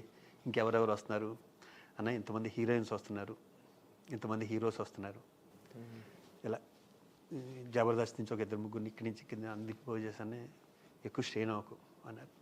అప్పుడు వాళ్ళు మీకు ప్రామిస్ చేసింది ఎంత అప్పుడు అమెరికాలో? ఒక్కో ప్రోగ్రామ్కి ₹1,00,00,000 ఒక ప్రోగ్రామ్ చేసాం. ఆయన ఎంత గొప్ప మాట అన్నాడంటే, ఇది కూడా ఇంతకుముందు చెప్పారు. ఒకసారి డాలస్లో ప్రోగ్రాము, అక్కడ ఏంటంటే ఓన్లీ సాటర్డే సండేనే ఖాళీగా ఉంటారు. దాంట్లో సాటర్డే కన్వీనియంట్గా ఉంటుంది అనుకుంటే వాళ్ళకి, మళ్ళీ ఎవరి డ్యూటీ వాళ్ళు వెళ్ళిపోతారు, పట్టించుకోరు. ఓ పని చేద్దాం, ఆయన సైరా బిజీలో విపరీతమైన షెడ్యూల్ బిజీ, ఈ సాటర్డే చేశాక మీరు ఉండిపోండి శివాజీని, ఉండిపోక నేను వచ్చేస్తా, మళ్ళీ సాటర్డే నేను వస్తా అన్నారు. దానం పెట్టి వదిలేండి, ఒక ప్రోగ్రామే చేద్దాం అని అగ్రిమెంట్ ఒక ప్రోగ్రామ్ చేసాం. ఆయన మధ్యలో ఆయన అన్నారు, ప్రభాస్ వీళ్ళందరూ అన్నారు పాపం, ఏమని ఎందుకండి ₹1,00,00,000 మేము ఇచ్చేస్తాం. కానీ నాకేంటంటే అందరు హీరోలు పాపం, బాలయ్య బాబు నువ్వు ఎక్కడికంటే అక్కడికి వస్తా అన్నాడు, మోహన్ బాబు గారు కూడా దుబాయ్ వస్తున్నాడు. ఆయన పైన అంటే పడదు ఆయనకి, మోహన్ బాబు గారికి ఇష్టం ఉండదు. అదంతే, అది ఎందుకు నీకు పడుతుంది? ఆయన నాకు పడదు. మోహన్ బాబు గారికి నేనంటే పడదు, నాకంటే అదే పెట్టు అని చెప్పిన ఏకైక వ్యక్తి శివాజీరాజు. అంటే ఎందుకు ఇష్టం ఉండదు అంటే మళ్ళీ ఫోన్ చేస్తారు తమ్ముడు అని ఎప్పుడన్నా. నేను మాట్లాడినా కూడా అదే మాట్లాడొద్దు అంటారు. ఇప్పుడు నా ప్రవర్తన ఎలా మార్చుకుంటా నేను? నాకు ఇష్టం ఉన్నది ఇష్టం అని చెప్తా, ఇష్టం లేదు ఇష్టం లేదని చెప్తా. ఇప్పుడు ఆయన సాటిస్ఫై చేయడానికి కాదు కదా ఇండస్ట్రీకి వచ్చింది, నాకంటూ ఒకటి ఉంటుందిగా అని. నేను అలాగే బతికిన అలాగే కంటిన్యూ అవుతుంది, ఆయనకంటూ ఒకటి ఉంటుంది, ఆయన అలాగే ఉంటారు, అలాగే కంటిన్యూ అవుతుంది. అది నచ్చదు ఆయనకి. సో చాలా ఓపెన్గా చెప్పు, త్వరగా ఎవరు ఇలా స్టేట్మెంట్ ఒకళ్ళు ఎవరు చెప్పలేదు. ఎందుకు ఆయన తెలుసా విషయం, నాకు తెలుసా విషయం. ఓకే, సో అలా ఆయన గౌరవం లేదు. మొన్న ఎలక్షన్లో నుంచోవద్దు శివాజీ ఈసారి అన్నారు. డెఫినెట్లీ సార్, మీరు ప్రెసిడెంట్గా ఉన్నప్పుడు నన్నే సెక్రటరీ కావాలని పెట్టుకున్నారు, నుంచోలేదు మొన్న. అవును సరే, చిన్న చిన్న విభేదాలు వేరును, చిన్న చిన్న విభేదాలు కూడా కాదు. ఆయన ఏంటంటే ఒకప్పుడు నేనంటే చాలా ఇష్టం, వాళ్ళ ఫ్యామిలీతో కూడా నన్ను బయట భోజనాలకి తీసుకెళ్ళి బయట చాలా మంచి హ్యూమన్ బీయింగ్. ఇప్పుడు ఎంత ఇంట్రడక్షన్ నాకు ఎలా చెప్పావో లేనిది అలాగా, అలా ఆయన కూడా పాప నా గురించి చాలా గొప్పగా చెప్పేవాడు. అది కాదండి, ఇదే ఆయనకి ఎదురు సమాధానం చెప్పకూడదు. నాకు ఉన్నదన్నాడు చెప్పడం ఇష్టం. అక్కడ నచ్చలేదు, అక్కడ పడలే, అంతే, వేరే ఏమీ లేదు. వేరే ఆయనకి నాకు ఉంటాను ఏమన్నా గట్టు తగాదాలు ఏమైనా ఉంటాయి, ఆస్తి వివాదాలు ఉంటాయి, అందుకని ఏమన్నా సమకాలికులు. ఆయన నాకన్నా బాగా సీనియర్, పైగా నేను ఫ్యాన్ని. మనకి చిరతలు కొట్టడం రాదబ్బా, ఇక్కడ కొట్టాలి, అవి నేర్చుకోవాలి, అవి నేర్చుకునేందుకు వయసు అయిపోయింది, అది అవసరం లేదు. అవును. ఓకే, మధ్యలో మోహన్ బాబు గారి టాపిక్ వచ్చింది, ఒకటి మాట్లాడుకున్నాం, ఓకే అయిపోయింది. చిరంజీవి గారి విషయం చెప్తున్నారు. సరే, మొత్తానికి ప్రాబ్లమ్స్ అన్నీ చెప్పాము, ₹1,00,00,000 మీద సంతకం పెట్టాము. ఇక్కడ ఒక వర్గం స్టార్ట్ అయింది. ఇప్పుడు ఏ వర్గం ఉందో, పావలా పనిచేయని ఒక వర్గం ఉంటుంది. ఆడు ఏ సినిమాలో కూడా చేశాడో కూడా తెలియదు మనకి. నువ్వు బోతద్దం పెట్టిన ఎత్తులో 2-3 పాపం, మిగతా వాళ్ళందరూ బంగారాలు, నో డౌట్. దాంట్లో నా వెనకాల మిగతా అందరూ పాపం కష్టపడ్డారు, ఒకరిని చెడగొడతారు. ఈ ఎలక్షన్ దగ్గరికి వచ్చేవాడికి ఏమవుతుందంటే వీళ్ళందరూ ఉండి ఎక్కడైనా అంతే, వీళ్ళు బిజినెస్ క్లాస్లో వెళ్ళారు ఇంతమంది అని. ఈరోజు బిజినెస్ క్లాస్లో తీసుకెళ్లకుండా గూడ్స్ సైడ్ వెళ్తున్నాయా? డాలస్ ఇక్కడి నుంచి బస్సు వెళ్తుందా? లేకపోతే ఫ్లైట్లో మామూలు క్లాస్లో తీసుకెళ్తే వాళ్ళు వస్తారా? వచ్చేదే ఫ్రీ అక్కడికి, అందరూ హీరోయిన్స్ ఫ్రీ ఆఫ్ సర్వీస్ కదా. పైగా బిజినెస్ క్లాస్ అన్నది మూవీ ఆర్టిస్ట్ స్టేషన్ తీస్తుందా? వాళ్ళు తీస్తారు. నువ్వు షూటింగ్కి వెళ్తే వీళ్ళకి కామన్ సెన్స్ లేని అదవల్ల ఇద్దరు జూనియర్ ఆర్టిస్టులు, వాళ్ళు పైగా ఆర్టిస్టులు కూడా కాదు వాళ్ళు. ఎవరైనా హీరోస్ ఎవరైనా బిజినెస్ క్లాస్లో లేకుండా వెళ్తారా ఎక్కడికైనా? అది మూవీ ఆర్టిస్ట్ స్టేషన్ పెట్టుకుంటుందా? వాళ్ళే. మనం షూటింగ్కి వెళ్తున్నాం ఎక్కడికన్నా, నువ్వు పెట్టుకుంటావు టికెట్, ప్రొడ్యూసర్గా పెట్టుకుంటాడు కదా. అది లేపారు, వీళ్ళు బిజినెస్ క్లాస్లో వెళ్ళారు. అంటే వాళ్ళు రేపిన పాయింట్ కూడా ఒకటి ఉంది. చెప్పు. బిజినెస్ క్లాస్లో ఇప్పుడు చిరంజీవి గారు లాంటి వాళ్ళు ఏ క్లాస్ స్టార్స్, ఓకే, పెద్ద యాక్టర్స్, సీనియర్ యాక్టర్స్ వెళ్ళారంటే ఓకే, చిన్న చిన్న యాక్టర్స్ని కూడాను బిజినెస్ క్లాస్లో తీసుకెళ్ళి ఒక్కడెళ్ళే ఎవరు వెళ్ళారు చెప్పండి? బిజినెస్ క్లాస్లో వెళ్ళిన వాళ్ళు ఎవరు? చెప్తా. ఎకానమీలో వెళ్ళిన వాళ్ళు ఎవరు చెప్పండి? ఎకానమీ క్లాస్లో వెళ్ళిన వాళ్ళు ఎవరు? ఏడి శ్రీరామ్. ఎవరు ఎకానమీలో చెప్పింది ఎకానమీ. ఏడి శ్రీరామ్ గారు, ఉత్తేజు, ఆలీ. ఆలీ కన్నా పెద్ద ఆర్టిస్టులు వీళ్ళు, ఈ బొగడాగళ్ళు. ఆలీ కన్నా సీనియర్స్ ఉన్నారు అక్కడ. ఆలీకి ఉన్న దాంట్లో 1% ఉంటుంది వీళ్ళు ఎవరికైనా ఏదైతే ఏ విషయంలో ఉన్నా సరే. ఆలీ, ఉత్తేజు, నాగినీడి గారు, బెనర్జీ, వీళ్ళంతా ఎకానమీలో వెళ్ళారు. నేను బిజినెస్ క్లాస్. నేను శ్రీకాంత్ ఫారెన్ వెళ్ళిన, మీ ఇద్దరు సొంత డబ్బులు బిజినెస్ క్లాస్లోనే వెళ్తాం. నేను ఒక్కనే ఫారెన్ కూడా వెళ్తే నేను మామూలు దాంట్లో వెళ్తాను. ప్రెసిడెంట్కి నేను మామూలు దాంట్లో కూడా వెళ్ళొచ్చు, కానీ వెళ్ళే. అది కూడా చెప్తాను నెక్స్ట్. మిగతా హీరోలు, మిగతా అందరు హీరోయిన్లు అందరూ బిజినెస్ క్లాస్లో వచ్చారు. మిగతా అంతా అవును. కొంతమంది యాంకర్స్ కూడా దీంట్లో వచ్చారు, బలవంతంగా ఎవరికి పైసా ఇవ్వకుండా తీసుకెళ్ళిన వాళ్ళకి. కొంతమంది హీరోయిన్స్ మాకు బిజినెస్ క్లాస్ వద్దండి, ఒకళ్ళు ఇద్దరు మెంబర్షిప్ ఇవ్వండి మాకు అన్నారు. వాళ్ళకి మెంబర్షిప్ ఇచ్చి ₹1,00,000 పెట్టి వాళ్ళు తీసుకెళ్ళి. శివాజీరాజు ఉన్నాడు అంటే అక్కడ ప్రతి పైసాకి లెక్క ఉంటుంది, 200% జెన్యున్గా ఉంటుంది కదా. మరి ఈ లేపిన వ్యక్తి వచ్చారు, మా ఊళ్ళు కూడా చెడగొట్టారు నరేష్ని. పక్కన ఈ నలుగురు ఈ జూనియర్ ఎవడ వాళ్ళ పేరు కూడా తెలియదు. వేస్ట్, నీకు చెప్పిన వేస్ట్. నువ్వు వాళ్ళని ఏది సినిమాలో నెతుకుదావు ఉన్నా కూడా వాళ్ళు కనిపించరు నీకు. అది ఏమైందంటే ఇప్పుడు మేము మలేషియా తీసుకెళ్లారు నన్ను. నా దగ్గర సెక్రటరీగా ఉన్న, నేను ప్రెసిడెంట్ అనుకున్న టైంలో మా తమ్ముడు నరేష్, పరుసూరు వెంకటేశ్వరరావు, మేము బిజినెస్ క్లాస్లోనే వెళ్ళినప్పుడు అక్కడ రజనీకాంత్ గారు వీళ్ళందరూ మొత్తం సపరేట్ ఫ్లైట్లో వచ్చారు. మీరు సపరేట్ ఫ్లైట్లో ఏం తీసుకెళ్లేదు వాళ్ళని కదా. అది అసలు సిల్లీకి వచ్చింది తెలుసా అది. అయితే నేను ఒకటే డౌట్, ఇంతమంది ప్రముఖులు, ఇంతమంది వ్యక్తులు, సీనియర్స్ వెళ్తున్నటువంటి ఒక ప్రోగ్రాంలో ఇద్దరు ముగ్గురు నాన్ ప్రామినెంట్ ఫెలోస్, ఇద్దరు ముగ్గురు ఒక ఈ మూవీ ఆర్టిస్ట్ అసోసియేషన్ తాలూకు యూనిటీని మొత్తం డిస్టర్బ్ చేసే స్థాయికి మీరందరూ ఎందుకు ఎలో చేశారు? ఎవరు ఆ ముగ్గురు? నువ్వే చెప్పాలి, నాకు ఐడియా లేదు. సరే, ఆ ముగ్గురు పేర్లు తీసేద్దాం. మీరు అంటుంది ఎవరో వాళ్ళకి తెలుసు, ఆ ముగ్గురు ఎవరో. అంటే అంత అప్రధానమైనటువంటి వ్యక్తులు, అనామకులైనటువంటి వ్యక్తులు కూడాను మూవీ ఆర్టిస్ట్ అసోసియేషన్ యొక్క ఐక్యతను చెడగొట్టే స్థాయికి వెళ్ళిందంటే మీ ఐక్యతలో లోపం అది, లేకపోతే? కాదు. అక్కడ ఏమొచ్చిందంటే ప్రాబ్లము, వాళ్ళని అమెరికా తీసుకెళ్ళలేదు. నీకు అర్థమైందా? వాళ్ళు పెట్టులు సర్దేసుకున్నారు. మనం ఇచ్చేది తక్కువ అమౌంట్ కదా. ఇంతమంది అవతల కూడా లాస్ అవుతారు, వాళ్ళకి ఏం లాభాలు రావు ఇక్కడ. ఇప్పుడు ఈ ముగ్గురు కూడా పెట్టులు సర్దేసుకున్నట్టు ఈ ముగ్గురు లేరు దాంట్లో. అసలైనోడికి ఏమైందంటే షూటింగ్ ఉంటే అసలైనోడు రావాల్సినోడు రాలే. వాళ్ళు చెట్టు కింద మీటింగ్ పెట్టుకున్నారు. ఇది ప్రతి చోట ఉన్నదే ఇది. సరే, ఇక వదిలేసేద్దాం. దీంట్లో వాళ్ళు నా రోజు ఫోన్లో టచ్లోనే ఉంటారు వాళ్ళు. అన్నగారు మీరు ఉండేటప్పుడు ఎలా ఉందని. ఏమి లేదు, మళ్ళీ నేను వస్తే మళ్ళీ అడిగి రావాలి కదా నా దగ్గరికి. నీకు అర్థమైందా?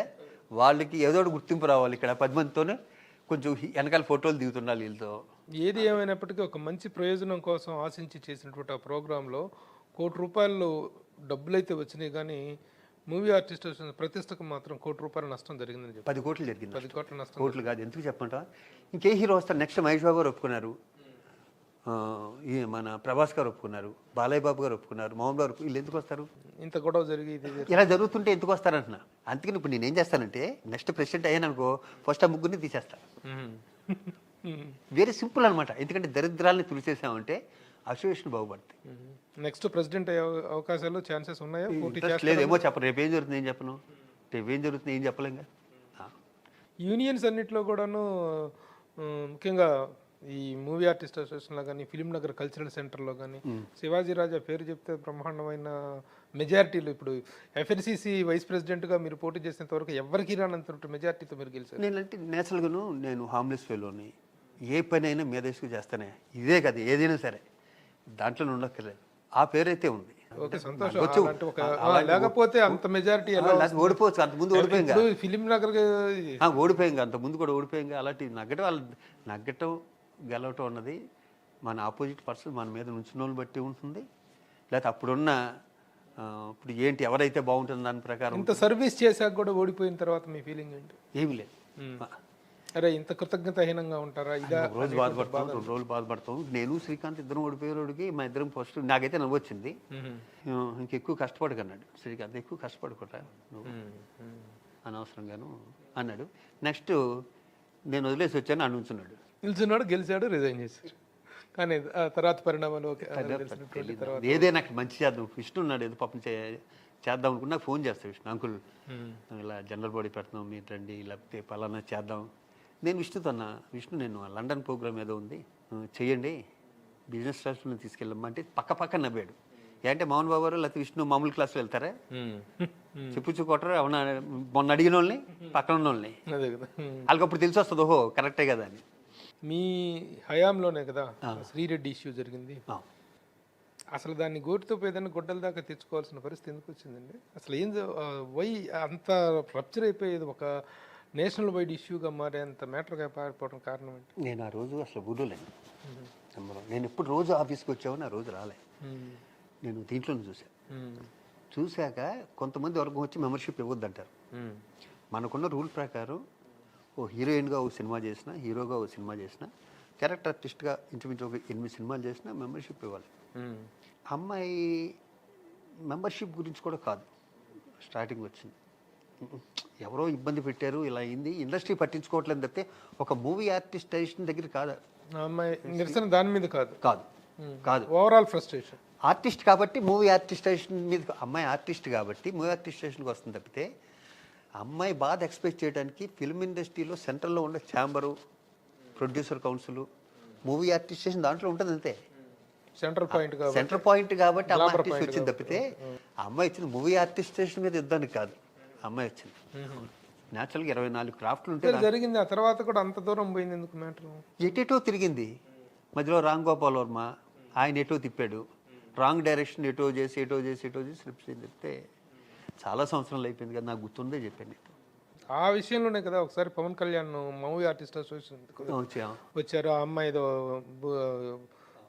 నేను షూటింగ్లో ఉన్నాను ఫోన్ చేస్తే పవన్ వచ్చి సార్ ఇక్కడ పవన్ కళ్యాణ్ గారు వచ్చారండి కేకలు పెడుతున్నారు మీరు మిమ్మల్ని అడుగుతున్నారు సార్ రమ్మంటున్నారు. మా ఇద్దరిది మంచి రిలేషన్. పవన్ది నాది మద్రాసులో బాగా ఇద్దరు మొన్న కూడా ఆయన గుర్చేశాడు పవన్ కళ్యాణ్ మీ ఇద్దరు ఇలా ఉండేవాళ్ళు అని శరత్ మరాలతో చెప్తున్నా శివాజీ నేను ఇలా ఉండేవాళ్ళు మద్రాసులో అని. వాళ్ళ ఫ్యామిలీతో నాకు మొదటి నుంచి బాగా నాగబాబు కానీ చిన్నవి ఈ మూవీ ఆర్టిస్టేషన్ గొడవలతోనే రప్చర్ తప్పితే వేరే నాకు పర్సనల్గా ఎవరితోనే గొడవ ఉండదు ఇండస్ట్రీలో. తను ఎందుకు వచ్చాడో ఈ రోజు వరకు నాకు తెలియదు. ఈ రోజు వరకు నాకు పవన్ కళ్యాణ్ అక్కడికి వచ్చి నన్ను ఎందుకు పిలిచాడు అసలు ఏం జరిగింది ఏదా కంప్లైంట్ నేను కంప్లైంట్ ఇవ్వలేదు అనుకున్నాడు పవన్ కళ్యాణ్.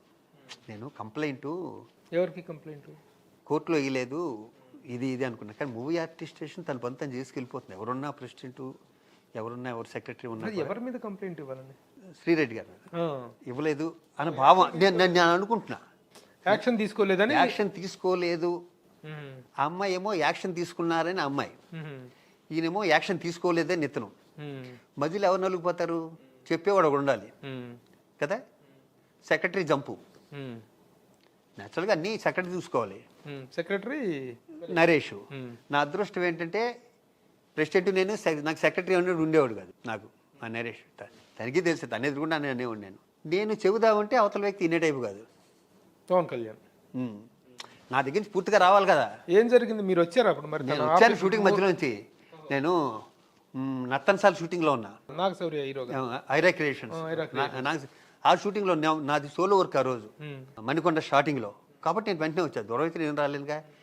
నేను వచ్చేసరికి చాలా కోపంగా ఉన్నాను. పైగా కోపం నాకు తెలుసు. నాకు అంతకుముందు తెలియకపోతే నాగబాబుకి కానీ పవన్ కళ్యాణ్ కోపం వస్తే నాగబాబుకి అయితే 4-5 నిమిషాల్లో తగ్గిపోతుంది కోపం. నాకు పవన్ కళ్యాణ్కి వస్తే కొంచెం సస్టైన్ అవుద్ది, ఒక అరగంట సస్టైన్ అవుద్ది, 1 అవర్ సస్టైన్ అవుద్ది. అంతకుముందు ఏం చూస్తుంది పవన్ కళ్యాణ్ అయితే. మరి ఈ మధ్య మనకేం తెలుస్తుంది, మనం టచ్లో లేనప్పుడు తెలియదుగా ఎవరెవరేంటో. సీరియస్గా ఉన్నాడు. నేను అన్నయ్య కన్నా కూడా నేను పవన్తో బాగా క్లోజ్గా ఉండేవాడిని అన్నయ్య కన్నా చాలా. తనకి మంచి భావాలు తని మొదటి నుంచి కొంచెం నాకు దగ్గరే ఉండేవి. కొంచెం 10 మందికి హెల్ప్ ఉన్నపైన అయ్యి వెళ్ళే రోజుకి అసలు నేను మాట్లాడుతుంటే ఆ స్తంభం ఉంటుంది మధ్యలో ఒకటి చిన్న హైట్లో, ఆ స్తంభం చుట్టూరు తిరుగుతున్నాడు ఇలాగా.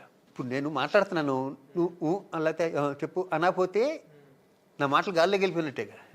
నాకు నవ్వు వచ్చేస్తుంది. నాకేం చెప్పాలి తెలియట్లేదు. తిని ఎందుకు వచ్చాడు ఏంటో అర్థం కావట్లేదు. దాని తర్వాత ఒక ఊళ్ళో తెలిసింది ఓహో ఇంతకు వచ్చాడు అని.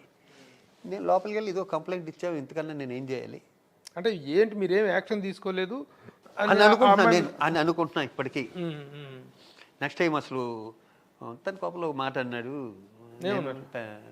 నెక్స్ట్ టైం నేను ఉంచున్న ప్రెసిడెంట్ కింద అసలు అని ఒక మాట మరీ మంచిది పొద్దున్న ఇక్కడే చేస్తాను మేము కష్టపడతాను అన్నా నేను. ఇదే మాట మరీ మంచిది, పొద్దున్న ఇక్కడే చేస్తాను మేము కష్టపడుతూ, మేము అసలు ఏమేం చేస్తామో తెలుసుకోండి ఫస్ట్. నాకు అక్కడ పవన్ కళ్యాణ్ కాదు, నాకు ఒక మెంబరు, మూవీ ఆర్టిస్ట్లో మెంబర్ అంతేగా. పవన్ కళ్యాణ్ అయితే తనకున్న ఫ్యాన్స్, లేకపోతే తనకున్న మంచితనం, తన పార్టీ, తను బయట ప్రజలకి నాకు స్నేహితుడు, నాకు మూవీ ఆర్టిస్ట్ సంబంధించిన వరకు అంతే. ఎవరు వచ్చినా ఇలాగ ఉంటుంది. నేను ఇప్పుడు మెంబర్, నేను వెళ్ళినా కూడా అక్కడికి వెళ్ళినా కూడా నాకు అలాగే సమాధానం వస్తుంది. పైగా నాకు స్నేహితుడు ఒకప్పుడు, అంటే ఇప్పుడు కాకపోవచ్చు, మద్రాసు హైదరాబాద్ వచ్చాక ఎవరు ఎక్కడ ఉంటున్నారో కూడా తెలియట్లే. మద్రాసులో పక్కన ఉండేవాడు.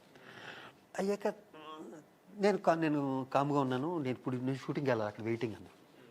ఈ లోపల నేను రాజీనామా చేశానని స్కోలింగ్లు గొడవలు అది తీసుకొచ్చి ఇచ్చాక తనకి అవును కూడా తెలిసి ఉంటుంది, ఇచ్చుంటాడు కంప్లైంట్. పైగా నేనేంటో కొంచెం కాబట్టి కొంచెం అన్నా తెలుస్తుంది. అంతకాలం జర్నీ చేస్తుంటాగా. లోపలికి వెళ్ళంటే లాయర్లు ఉన్నారు, లాయర్కి ఇచ్చి అన్నాడు. నేను వెళ్ళి లోపలికి వెళ్తేనే మొత్తం అసలు హైకోర్టులో ఉంది అక్కడ. మొత్తం నల్ల డ్రెస్సులు, జడ్జి లేరు తప్పితే, ఆయన జడ్జి గారు లేరు తప్పితే, ఎక్కడ మన ఏదైతే మన ఛాంబర్ రూమ్ ఉంటుంది కదా, రూమ్ దాంట్లో ఒక కుర్చీ ఖాళీ లేదు. ఎక్స్ట్రా కుర్చీలు కూడా వేసుకుని ఎక్కడి నుంచి కొన్ని తీసుకొచ్చారు బయట నుంచి కుర్చీలు. కిటకిటలాడిపోతుంది. ఇదేంటి మనం ఎప్పుడు చూసే రూమ్ వేరు, సడన్గా చూసాడు కోర్ట్ హాల్ అట్మాస్ఫియర్ వచ్చింది. మొత్తం అందరినీ అందరూ వచ్చారు. ఇది ఎవరికి ఇవ్వాలన్నా నాకు తెలియట్లేదు ఎవరికి ఇవ్వాలో. న్యాచురల్గా మెయిన్ సీట్లో కూర్చొని వాళ్ళకి ఇస్తాం. ఏంటండి అది అన్నారు. లేదండి అని ఇమ్మన్నారు ఇలాగా అంటే, ఎవరో ఒకరు తీసుకున్నారు, నేను బయటకు వచ్చాను. అప్పటికి నేను వచ్చి 1.5 hour అయింది, ఫోన్లు చేస్తాను అన్న షూటింగ్. నేను ఎలాగా 2-3 days నేను ఇక్కడ తేలే వరకు వెళ్ళను. తేలే వరకు వెళ్ళనేటోడికి నాకు గుర్తున్నది చెప్తున్నాను. ఇదే పర్ఫెక్ట్గా లైన్ ప్రకారం చెప్పట్లేదు. నేను చాలా రోజుల తర్వాత కలిసాము పవన్, నేను ఎలా కలిసామంటే అని బాధపడ్డాను. ఈలోపు రాంగోపాల్ వర్మ ఇది జరుగుతుంటే మళ్ళీ చిన్న మంట పెట్టాడు, మళ్ళీ చిన్న మంట.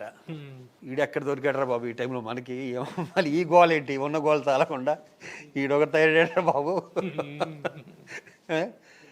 అదే ఝాన్సీ లక్ష్మీబాయి కనిపించింది నాకు ఆవిడలో. అటువంటి స్టేట్మెంట్లు ఇచ్చాడు ఆ రోజుల్లో.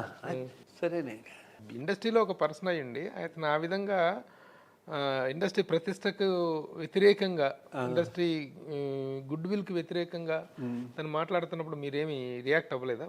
ఆర్టిస్ట్ వచ్చిన ఆయన మీద ఏమి? నేను అయ్యాను కదా, వర్మ మీద మీరు రియాక్ట్ అయ్యారు? అవును, నేను అయ్యాను కదా, ఇది కరెక్ట్ కాదు ఇది.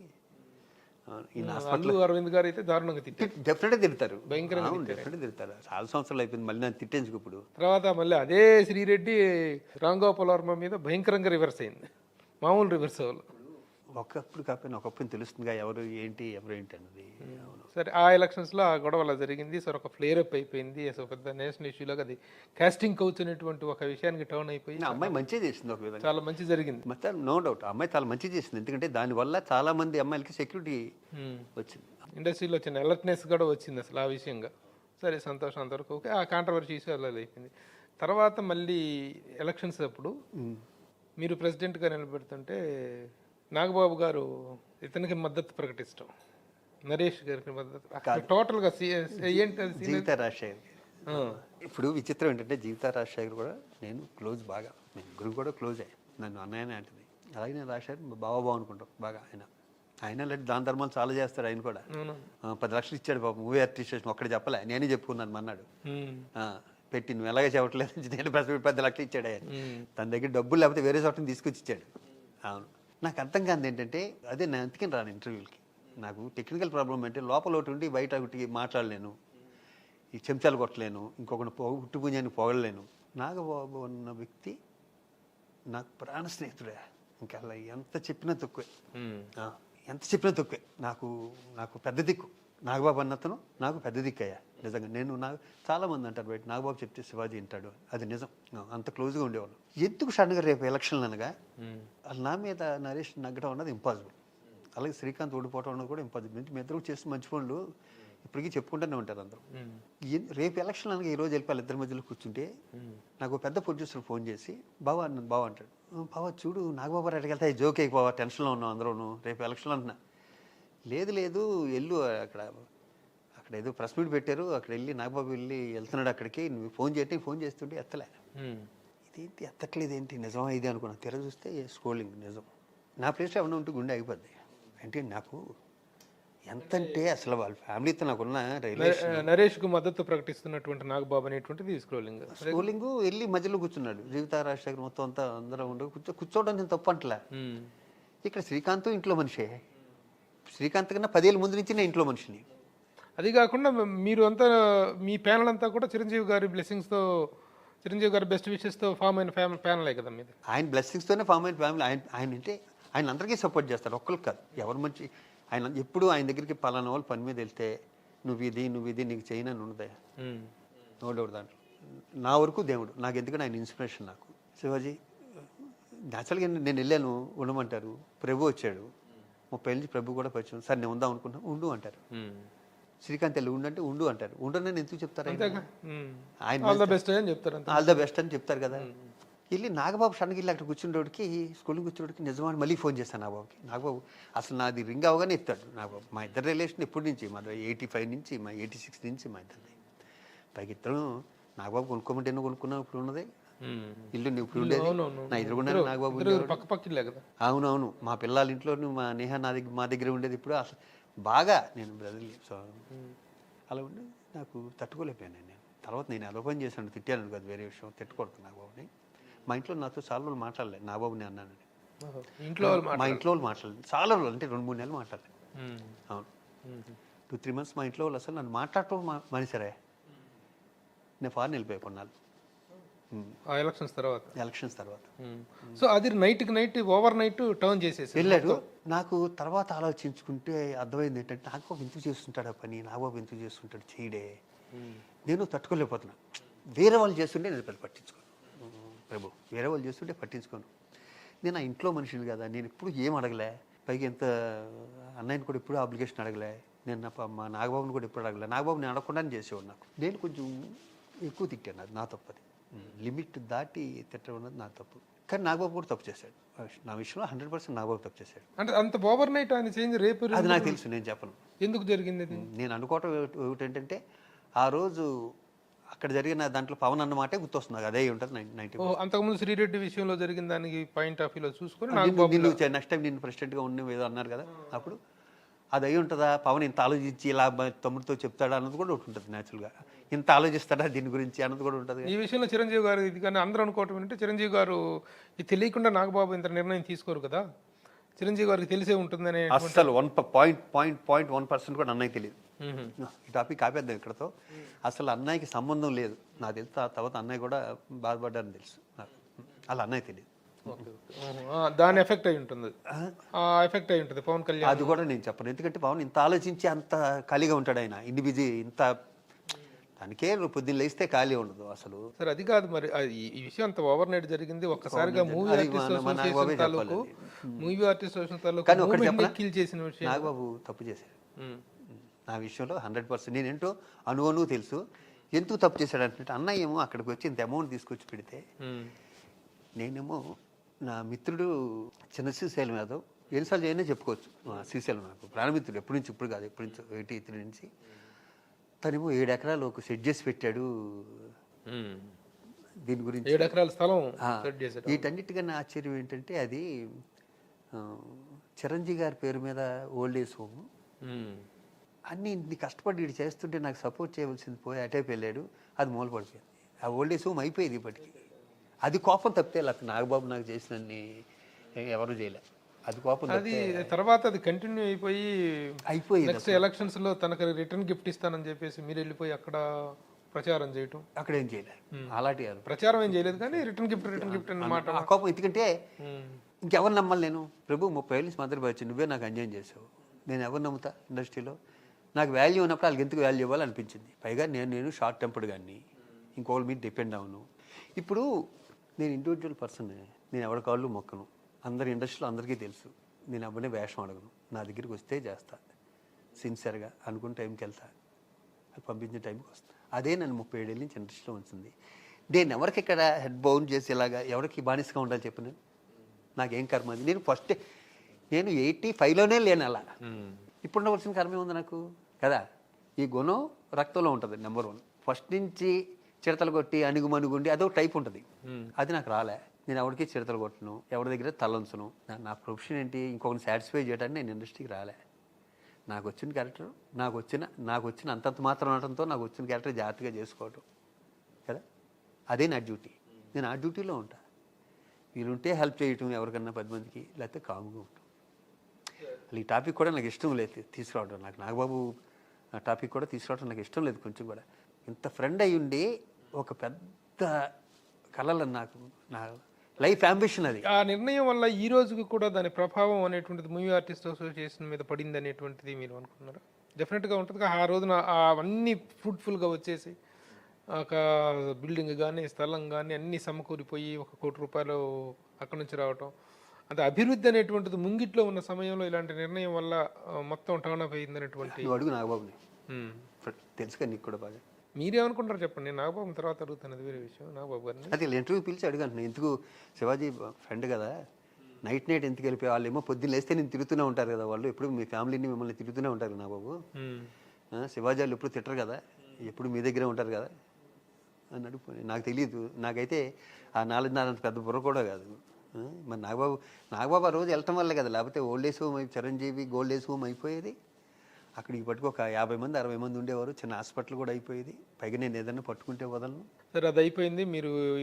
మీరు ఓడిపోయారు. తర్వాత మీరు ఎవేగా ఉన్నారు మూవీ ఆర్టిస్ట్ అసోసియేషన్కి. తర్వాత జరిగినట్టు మొన్నటి ఎలక్షన్స్లో మూవీ ఆర్టిస్ట్ అసోసియేషన్ ఎలక్షన్ అనేటువంటిది ఒక బైపోల్ను తలపించే స్థాయిలో అసలు సంకుల సమరం లాగా జరిగింది. అవును, ప్రకాష్ రాజ్ అండ్ మంచు విష్ణుల మధ్య.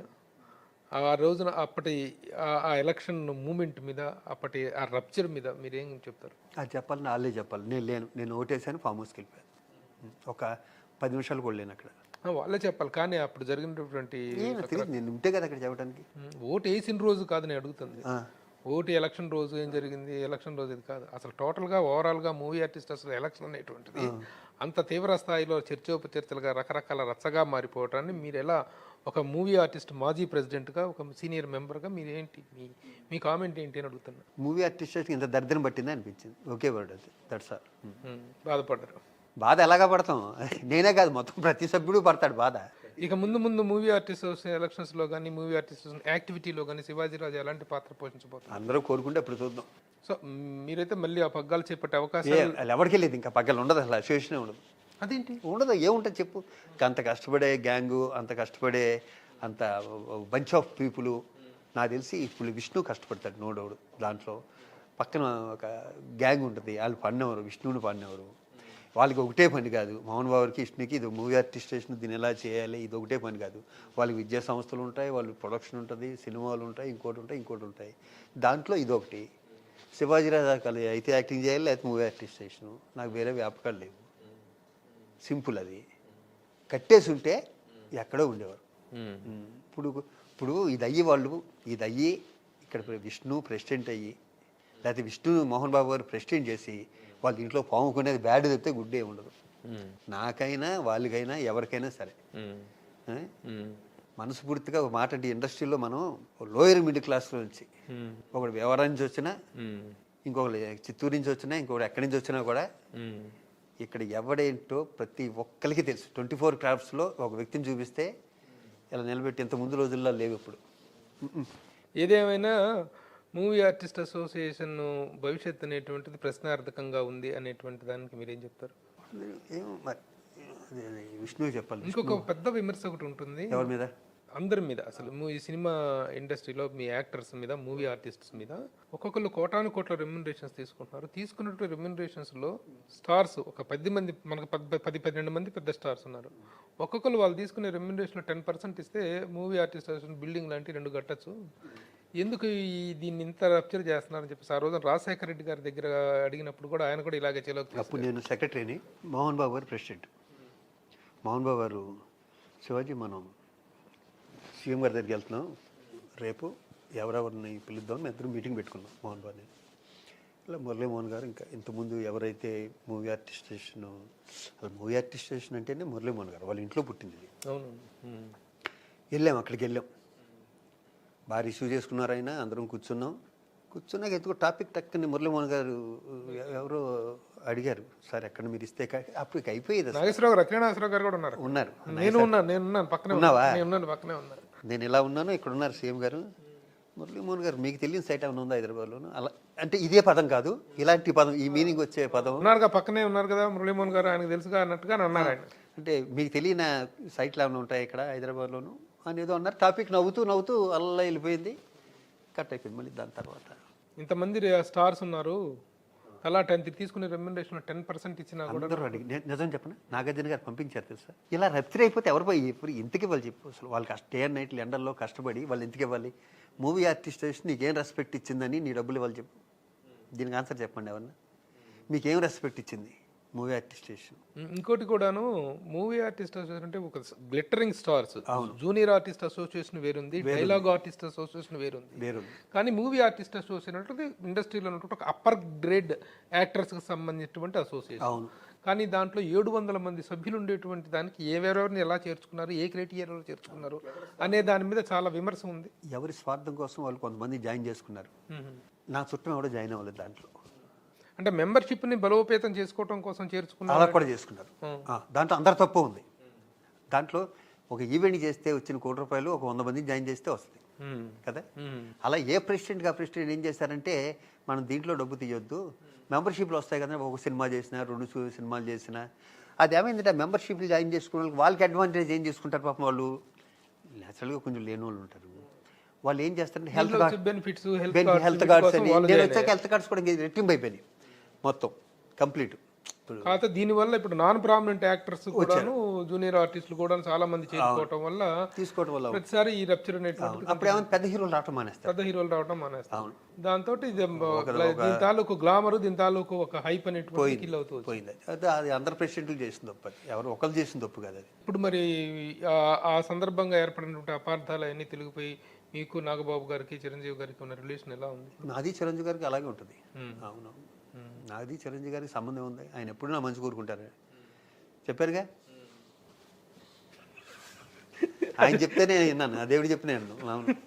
అదే కరెక్ట్గా 22వ సంవత్సరం 22 సంవత్సరాలైంది చిరంజీవి గారి మాట మీద సిగరెట్ అనేటువంటిది మానేసి. 22 ఇన్సిడెంట్ ఏంటి చెప్పండి ఒకసారి, ఏం జరిగింది? చెప్పాను ఇంతకుముందు. లేదు ఒకసారి చెప్పండి. 2000 ఇయర్ అంటే 22 ఏళ్ళ క్రితం ఆయనకి చాలా మంచి పల్లెటూరు గెస్ట్ హౌస్ ఉంది బెంగళూరులో. అక్కడికి ఫ్యామిలీస్తో, నేను ఫ్యామిలీ, శ్రీకాంత్ ఫ్యామిలీ, మా రవితేజ, సౌందర్య గారు, అల్లు అరవింద్ గారు, నాగబాబు గారు, పవన్ కళ్యాణ్ గారు అందరం కలిసి 20 సంవత్సరాలు అక్కడ ఎంజాయ్ చేద్దాం అక్కడికి వెళ్ళాం. ఆయన పెద్ద సిగరెట్ అలవాట్లేదు, నేను మా వాడు శ్రీకాంత్ ఇద్దరం కలిసి చూసి 12 గంటలకి చూసి అది ఇలా జరుపుతూనే ఉన్నాం. పక్క వాళ్ళు ఎవరిదో కాలు దొక్కేస్తున్నా, ఎవరిదో తీసుకొచ్చి ఏంట్రా ఇది. 12 దాటిపోయింది, మొత్తం అందరూ వెళ్ళిపోయారు, సౌందర్య అంతా వెళ్ళిపోయారు. మేము ముగ్గురును, నేను, అన్నయ్య, చిన్న హట్ కింద ఉంటుంది. అన్నయ్య, నేను, మా శ్రీకాంత్, పవన్కి ఏం అలవాట్లేదు, తను అసలు మామూలు కూర్చుంటాడు. చిన్నగా చూస్తే ఏంట్రా సిగరెట్లు, ఏంటి సిగరెట్లు మనమే కాల్చే ఉన్నాయన్నాను. ఎందుకు కాల్చడం ఏంట్రా, ఇలా అయితే మనం ఉంటాం రా, చిచి చండాలంగా ఉందా సార్, పైగా మీరు ఇంకెప్పుడు కాల్చొద్దు, మనం ఒట్టేయండి, ఎప్పుడు సిగరెట్ కాల్చండి, నేను ఇంటి ఇష్టం కాదు ఒట్టేయండి అన్నారు. ఫస్ట్ నా చేయబడింది, అన్న ఇంకెప్పుడు కాల్చను అని. అంతకుముందు నా గురించి చెప్పుకుంటా. ప్రతి December 31st సిగరెట్ మానేస్తాను. ఫస్ట్ మొదలు పెట్టేసాడు, ఇది వ్యవహారం నుంచి అంతే. అలాగే శ్రీకాంత్, వాడు నా మీద ఒట్టేశాడు, నా మీద ఒట్టేశాడు, ఇండస్ట్రీ మీద ఒట్టేశాడు, ఆడి మీద ఒట్టేశాడు, అందరి మీద ఒట్టేశాడు మావాడు. వాడు అంతే. ఇలాంటి 2 ముదురులు అన్నయ్యకి ప్రామిస్ చేశాం, సిగరెట్ మానేస్తామని. చెయ్యలా తీసాను, చెయ్యక్కడికి వెళ్ళి పీకేస్తుంది. ఏంటి తీగానే నాకు, అన్నయ్య అమ్మయ్య అన్నారు ఆయన. మావాడు ఎప్పుడు 31st మానేస్తాం కాబట్టి మావాడికి కూడా కొత్త లేదు, శ్రీకాంత్ కూడా చిట్టి పాపం అనుకోలేదు, మొదలు పెట్టలే. సరే అయిపోయింది. అయిపోయాక ఈరోజు వరకు నేను అగ్గిపెట్టి ముట్టుకోలే.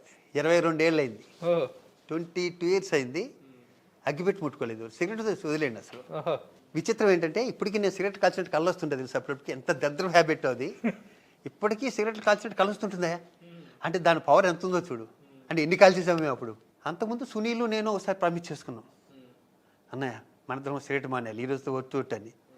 అరే చూడరా సునీల్ ఎంత మంచి చూడు, మాది బేవారం రా, మాది చూడు ఎలా మానేశాడో చూడు, సిగరెట్ అని బొందమన్నాడు రా నీతో ఒట్టేగానే పక్క వచ్చి కాల్చాడు నాతో అన్నాడు శ్రీకాంత్. రైల్వే స్టేషన్లో ఇది. మొత్తానికి మాట మీద నిలబడింది మాత్రం శివాజీ. నేను ఒక్కని నిలబడ్డా. శ్రీకాంత్ నేను చెప్పను అయ్యేమి నో డిస్కషన్. అది అన్నయ్య మీద ఉన్న గౌరవం, అది చిరంజీవి గారి మీద మీకున్న రెస్పెక్ట్. అది అగ్గిపెట్టు కూడా ముట్టుకోవాలి, అగ్గిపెట్టు కూడా ముట్టుకోవాలి. అలాగే నేను మా ఎఫ్ఎన్సీసీలో స్నోకర్ ఆడతాను. నాకు ప్యాకెట్ టచ్ లేదు. యాక్చువల్గా మా భీమవరం వెస్ట్ ఈస్ట్ ఏంటంటే కొంచెం చిన్నప్పటి నుంచి ఏదో అలవాటు ఉంటాయి. ఇలాంటివి అంటే మిగతా చోట ఉండవని కాదు, కోడి బండ్లు ఎక్కువ ఉంటాయి కదా. నేనైనా ఇప్పుడు నేను చిన్నప్పటి నుంచి హైదరాబాదే కదా, నేను 42వ సంవత్సరం ఇది హైదరాబాద్. అయితే నాతో ఆడేవాళ్ళంతా భీమవరం గ్యాంగు, మా వీళ్ళు ఉంటారు, మా స్నోకర్, మా శ్రీనివాసరాజు అని, ఇన్కమ్ ట్యాక్స్ సుబ్బరాజు, మా మిగతా గ్యాంగ్ అందరూ, మా రఘు, గిరిబాబు రఘు, మా బ్యాచ్ ఉంటుంది, మా నాగబాబు గారు, అందరూ స్నోకర్ ఆడుకుంటాం క్లబ్లో. నాగబాబు నేను మద్రాసులో కూడా స్నోకర్ ఆంధ్ర క్లబ్లో ఆడుకునేవాడు స్నోకర్. ఈ స్నోకర్ ఆడుకుంటే మెల్లిగా ఒకటి నడువు నొప్పి వచ్చింది. ఒక బిండె వాళ్ళకి వాళ్ళకి ఒకటి నడువు నొప్పి వచ్చి అటు పైకి వెళ్ళి మెల్లిగా ప్యాకెట్ ఆడుకుంటున్నాడు క్లబ్లో. ఒక్కొక్కరు తరిగిపోయారు. అలాగ ఒక 3 నెలలకి నేను ఒక్కడిని అయిపోయాను. మార్కర్తో ఆడుకోవాలి. వీళ్ళేంటి పైకి పోతుంది, నేను పైకి పోయా. రారయ్య ఆట ఆడుకుందాం 13 ముక్కలు అని స్టార్ట్ అయింది. చాలా సంవత్సరాల క్రితం, 4 సంవత్సరాల క్రితం. సరే అని నాకు ఏంటో ముక్కలు అన్నాను. అలవాటు అయింది. అప్పుడు మెల్లిగా ప్యాకెట్ అలవాటు అయింది. రుచి మరిగాం. ఫస్ట్ డే అలాగే డబ్బులు వస్తాయిగా, 1000-2000 అంతే ఉంటుంది, అంతకనే ఏముండదుగా. అది మ్యాక్సిమం ఎంత లిమిట్ ఉంటుంది. అలా ఆడుతున్నా. అలా స్నోకర్ మానేశాను. మనం ఏది పడితే అదే స్నోకర్ మానేసి దానికి మరిగా కరెక్ట్గా స్నోకర్ టైంకి వెళ్ళిపోవటం, ప్యాకెట్ వేసుకోవడం. అది ఎలా తెలిసింది, అన్నయ్యకి తెలిసిపోయింది. నేను హాస్పిటల్లో ఉన్నా, స్టంట్ వేసి హాస్పిటల్లో అన్నయ్య ఫోన్ చేశారంటే నేను ఏమనుకుంటాను, హెల్త్ ఎలా ఉంటుంది, ఎలా ఉన్నావు, ఏంటి, ఏమైంది, ఏం టెన్షన్ ఏంటి నీకు అడగటం కోసం అనుకున్నా. ఫోన్ ఎత్తటమే ఓహో ఈ కూడా మొదలు పెట్టావా అని. ప్యాకెట్ అంటే ఆయన ఏమనుకుంటారు, పెద్ద ప్యాకెట్ ఆడుతున్నారు అనుకుంటారుగా, అది తెలియదుగా. 2000 1000 ఆడుతున్నారు. ఆయన ఉద్దేశంలో 2000 1000కే ఒకప్పుడు ఎప్పుడు 20 ఏళ్ళ క్రితం 100 రూపాయలు పెట్టి బౌలింగ్ గాలి ఆడితే తిట్టారు. 100 రూపాయలు ఒక ఆట ఆడతారా మీరు అని. అయ్యో మీరేంటిది, నా హెల్త్ బాగాలేదు కదా దాని గురించి అడుగుతారంటే ఇదేంటి అని కరెక్ట్గా 25 to 30 minutes same brain wash. ఇంకెళ్ళను ఇంకా ఆనండి అన్న. ఇది 3 కరెక్ట్గా 3 years అవుతుంది. ఆ క్లబ్కి నేను వైస్ ప్రెసిడెంట్, ఎఫ్ఎన్సీసీ క్లబ్కి. ఈ రోజు వరకు రూమ్లోకి వెళ్ళా. ఈ రోజు వరకు ఆ కార్డ్స్ రూమ్లోకి వెళ్ళా ఈ రోజు వరకు. సో ఆయన మాట అంటే ఎంత గౌరవం, ఎంత విలువ, ఇష్టం. అది అది మా నాగబాబు తెలియదు. అదే దురదృష్టం. అన్నీ తెలుసు కానీ ఇట్ హ్యాపెండ్ లైక్ దట్. అంతే. సో అట్లాగే మీది ఒక బ్యాచ్, శ్రీకాంత్, విను, ఇది శివాజీ రాజా, ఉత్తేజి, బండ్ల గణేష్ భలే విచిత్రంగా అనిపిస్తుంటుంది అసలు. అందులో ఒక చిన్న క్యారెక్టర్ వస్తుంది, అంతకుముందు చిన్న చిన్న వేషాలు. లేదు బండ్ల గణేష్ వినోదం ఫస్ట్ సినిమా. అంతకుముందు తను చాలా కష్టపడి వచ్చాడు. తను కూడా కర్ణాటక. నాకు ఎలా పరిచయం అంటే 3 కర్ణాటక, మా శ్రీకాంత్ది, మా బండ్ల గణేష్ది, ఆవుతి ప్రసాద్ నేను classmates film institute. Srikanth junior. Srikanth, Puri Jagannadh garu ఈ బండ్ల గణేష్ వెళ్తే 1 year అటు ఇటు batch, 7th batch 6th batch అలా ఏదో ఉంది మొత్తానికి. ఎలా అయితే ఈ గణేష్ చిన్నోడు మా అందరికి బాగా 10-12 ఏళ్ళు చిన్నోడు ఉంటాడు మాకన్నా. అప్పుడు అదే తొత్తర సేమ్. ఇప్పుడు ఏం తొత్తర ఉందో ఇంకా చిన్న తొత్తర. అప్పుడు ఎప్పుడు నేను శ్రీకాంత్ ఎప్పుడు గన్ని అని పిలుస్తాం. వాళ్ళు మాత్రం మా ఫాదర్ ఎవరో మొన్నే మా ఫాదర్ తర్వాత శివాజీ అన్న, శ్రీకాంత్ నన్ను ఎప్పుడు అన్నయ్య అంటాడు, ఇలా పిలుస్తారు అని. నాకు ఆడి మీద ఒక ఒపీనియన్, బండ్ల గణేష్ ఈ తొత్తరగాడి అసలు అని. ఎలా తొత్తర ఉండేదంటే, ఇప్పుడు శ్రీకాంత్ నేను బయటికి వెళ్ళి వస్తే వాడు శ్రీకాంత్ ఇంట్లో కూర్చుని మా శ్రీకాంత్ వాళ్ళ ఫాదర్తో మాత్రం వాళ్ళిద్దరు బీరు కొట్టడానికి వెళ్ళిపోయారు, బీరేసేస్తున్నారు వాళ్ళిద్దరూ, అది సంబంధం లేదు తుత్తర అని చెప్పాడు. ఆ చిన్నోడు బాగా. ఇది 25 ఏళ్ళ క్రితం. అది మా ఇద్దరు మనసులో పెట్టుకునేవాళ్ళం. పెట్టుకుని తలుపేసి ఏంట్రా చెప్పారు ఇంట్లో అని జడిపించేవాళ్ళం. అది మన్నాడు షూటింగ్ ఉండేది. ఎప్పుడో నా చేతిలో కర్ర ఉండేది. ఏంగనే ఇంట్లో ఏం చెప్పావురా, ఏం చెప్పాను అన్నా అది భలే ఫేసు భలే ఉంటుంది. సేపుడికి ఎలా పెడతాడు, నేను చెప్పాను అన్నాను. లేదురా నాతో ఏం చెప్పావు, అమ్మతో ఏం చెప్పావు, మీ ఇద్దరు రాత్రి అటుకెళ్ళి ఏం చెప్పాను, నేను చెప్పాను చెయ్యలా పెట్టు అని పేర్లు కూడా అబ్బా తిరుగుతుండేవాడు సెట్ అంతా. ఇప్పటికీ చెప్తాడు నన్ను తెగొట్టేవాడు శివాజీ అన్న అని. ఆడి మీద పడిపోయింది. తొత్తడి ఇడితో జాగ్రత్తగా ఉండాలి అని ఇన్ని సంవత్సరాలు ఆడు పెద్ద ప్రొడ్యూసర్ అయిపోయి నెంబర్ 1 ప్రొడ్యూసర్ అయిపోయి పవన్ కళ్యాణ్ గారు లాంటి పెద్ద హీరోతో సినిమాలు తీసి ఏం తీసినా నాకు కానీ శ్రీకాంత్ కానీ మేము గన్నే ఎరగనే అని అంటాం, ఎప్పుడు అంటాం. వాడు కూడా పాపం అన్నయ్య అనిపిస్తాడు. ఒక వ్యక్తి మీద అభిప్రాయం మార్చడానికి ఒక చిన్న సిచ్యువేషన్ చాలు. నాకు గణేష్ మీద నాకు ఒక అభిప్రాయం, వీడితో జాగ్రత్తగా ఉన్నాను రాబు ఎందుకు వచ్చింది అన్న అభిప్రాయం ఉంటుంది. మొన్న మాటల సందర్భంలోనూ చాలా కలిసి అన్నయ్య నేను ఒక అమ్మాయిని పెంచుకున్నాను శివాజీని 2-3 రోజుల క్రితం నాకు ఫోటో చూపించాడు. కానీ భలే ఉందిరా, చాలా మంచి పని చేసావు, కానీ ఇది కదరా ఇలాంటివి కదరా చేయాలి మనం అన్నాను. అన్నయ్య ఇది మా ఇంట్లో ఉంటారన్న వీళ్ళు నేపాల్ వాళ్ళు అన్నాడు. చాలా బాగుంది కానీ చాలా మంచి పని చేసేవరా అన్నాను. అన్నాక మా గణేష్ ఫోటోలు చూపిస్తున్నాడు. అమ్మాయి బంగారు తల్లి ఉంటుంది చూడు, అలా ఉంది ఫేసు. ఈవిడు ముద్దు పెట్టుకుంటా, అది నాన్న నాన్న అంట.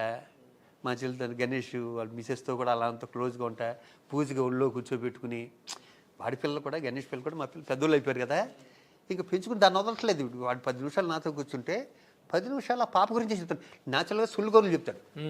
కానీ ఊర్లో ఉన్న కౌరులు, సొల్లు కౌరులో, ప్రపంచానికి పనిచేయని కౌరులో, ఆడికి పనికొచ్చే కౌరులో ఇవే ఉంటాయి వాడితో. అలాంటిది గమ్మత్తుగా ఒక లైఫ్ అచీవ్ చేశానన్నా నేను అన్నట్టే చెప్తున్నాడు ఈ అమ్మాయి గురించి.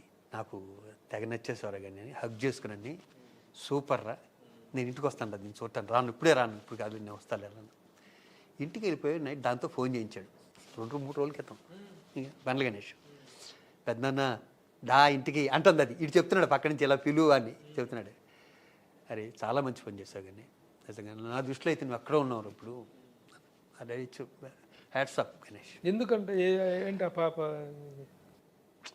ఏది మరి అది అయితే చెప్పాడు నాకు. తను ఎప్పుడు అడుగును ఇంటర్వ్యూ చేసి, ఎందుకంటే నాకు గణేష్ ఈ విషయంలో తెగ నచ్చేసాడు. ఇలాంటి పని ఒకప్పుడు మేము చేద్దాం అనుకుని చేయలేకపోయాం. అదో సపరేట్ స్టోరీ అది. తను చేశాడు. పైగా తను అంటే మరి చెప్పొచ్చో చెప్పకూడదు, అది పర్సనల్ విషయం. నేను ఇది అంటే మంచి పని చేశాడు కదా గణేష్. నాకు ఇంట్లో మనిషి తమ్ముళ్ళు అంటారు. ఈ లాంగ్ పీరియడ్ 30 years అన్నయ్య అన్న అని పిలుస్తాడు. పైగా నేను చెప్పింది వింటాడు గణేష్. అదే అంటే మనం ఆయన ఎత్తుకోను, ఆ ముద్ర క్యాండిడేట్ అది. వాడిని అందుకో కెపాసిటీ ఉండదుగా మనకి. ఈ మంచి పని చేసేవాడికి నేను వాడికి హ్యాట్స్ ఆఫ్ గణ్య అనుకున్నా. అసలు అమ్మాయితో వాడు ఎంత ఊయల్లో కూర్చోబెట్టి నాకు ఫోటోలు పంపించాడు. ఆ ఊయల్లో కూర్చోబెట్టి ఊగించాలు అసలు చాలా బాగుంది. అది చాలు, అంతకన్నా తృప్తి ఏం కావాలి కదా. అదొక డిఫరెంట్ జెస్చర్. తనకున్న ఇమేజ్ కి ఇమేజ్ కి దానికి చిన్న పాప ఫ్యాన్ అయిపోయాను గణేష్ కి. అదే ఇలాంటిది నేను ఒకప్పుడు చేద్దాం అనుకున్నాను.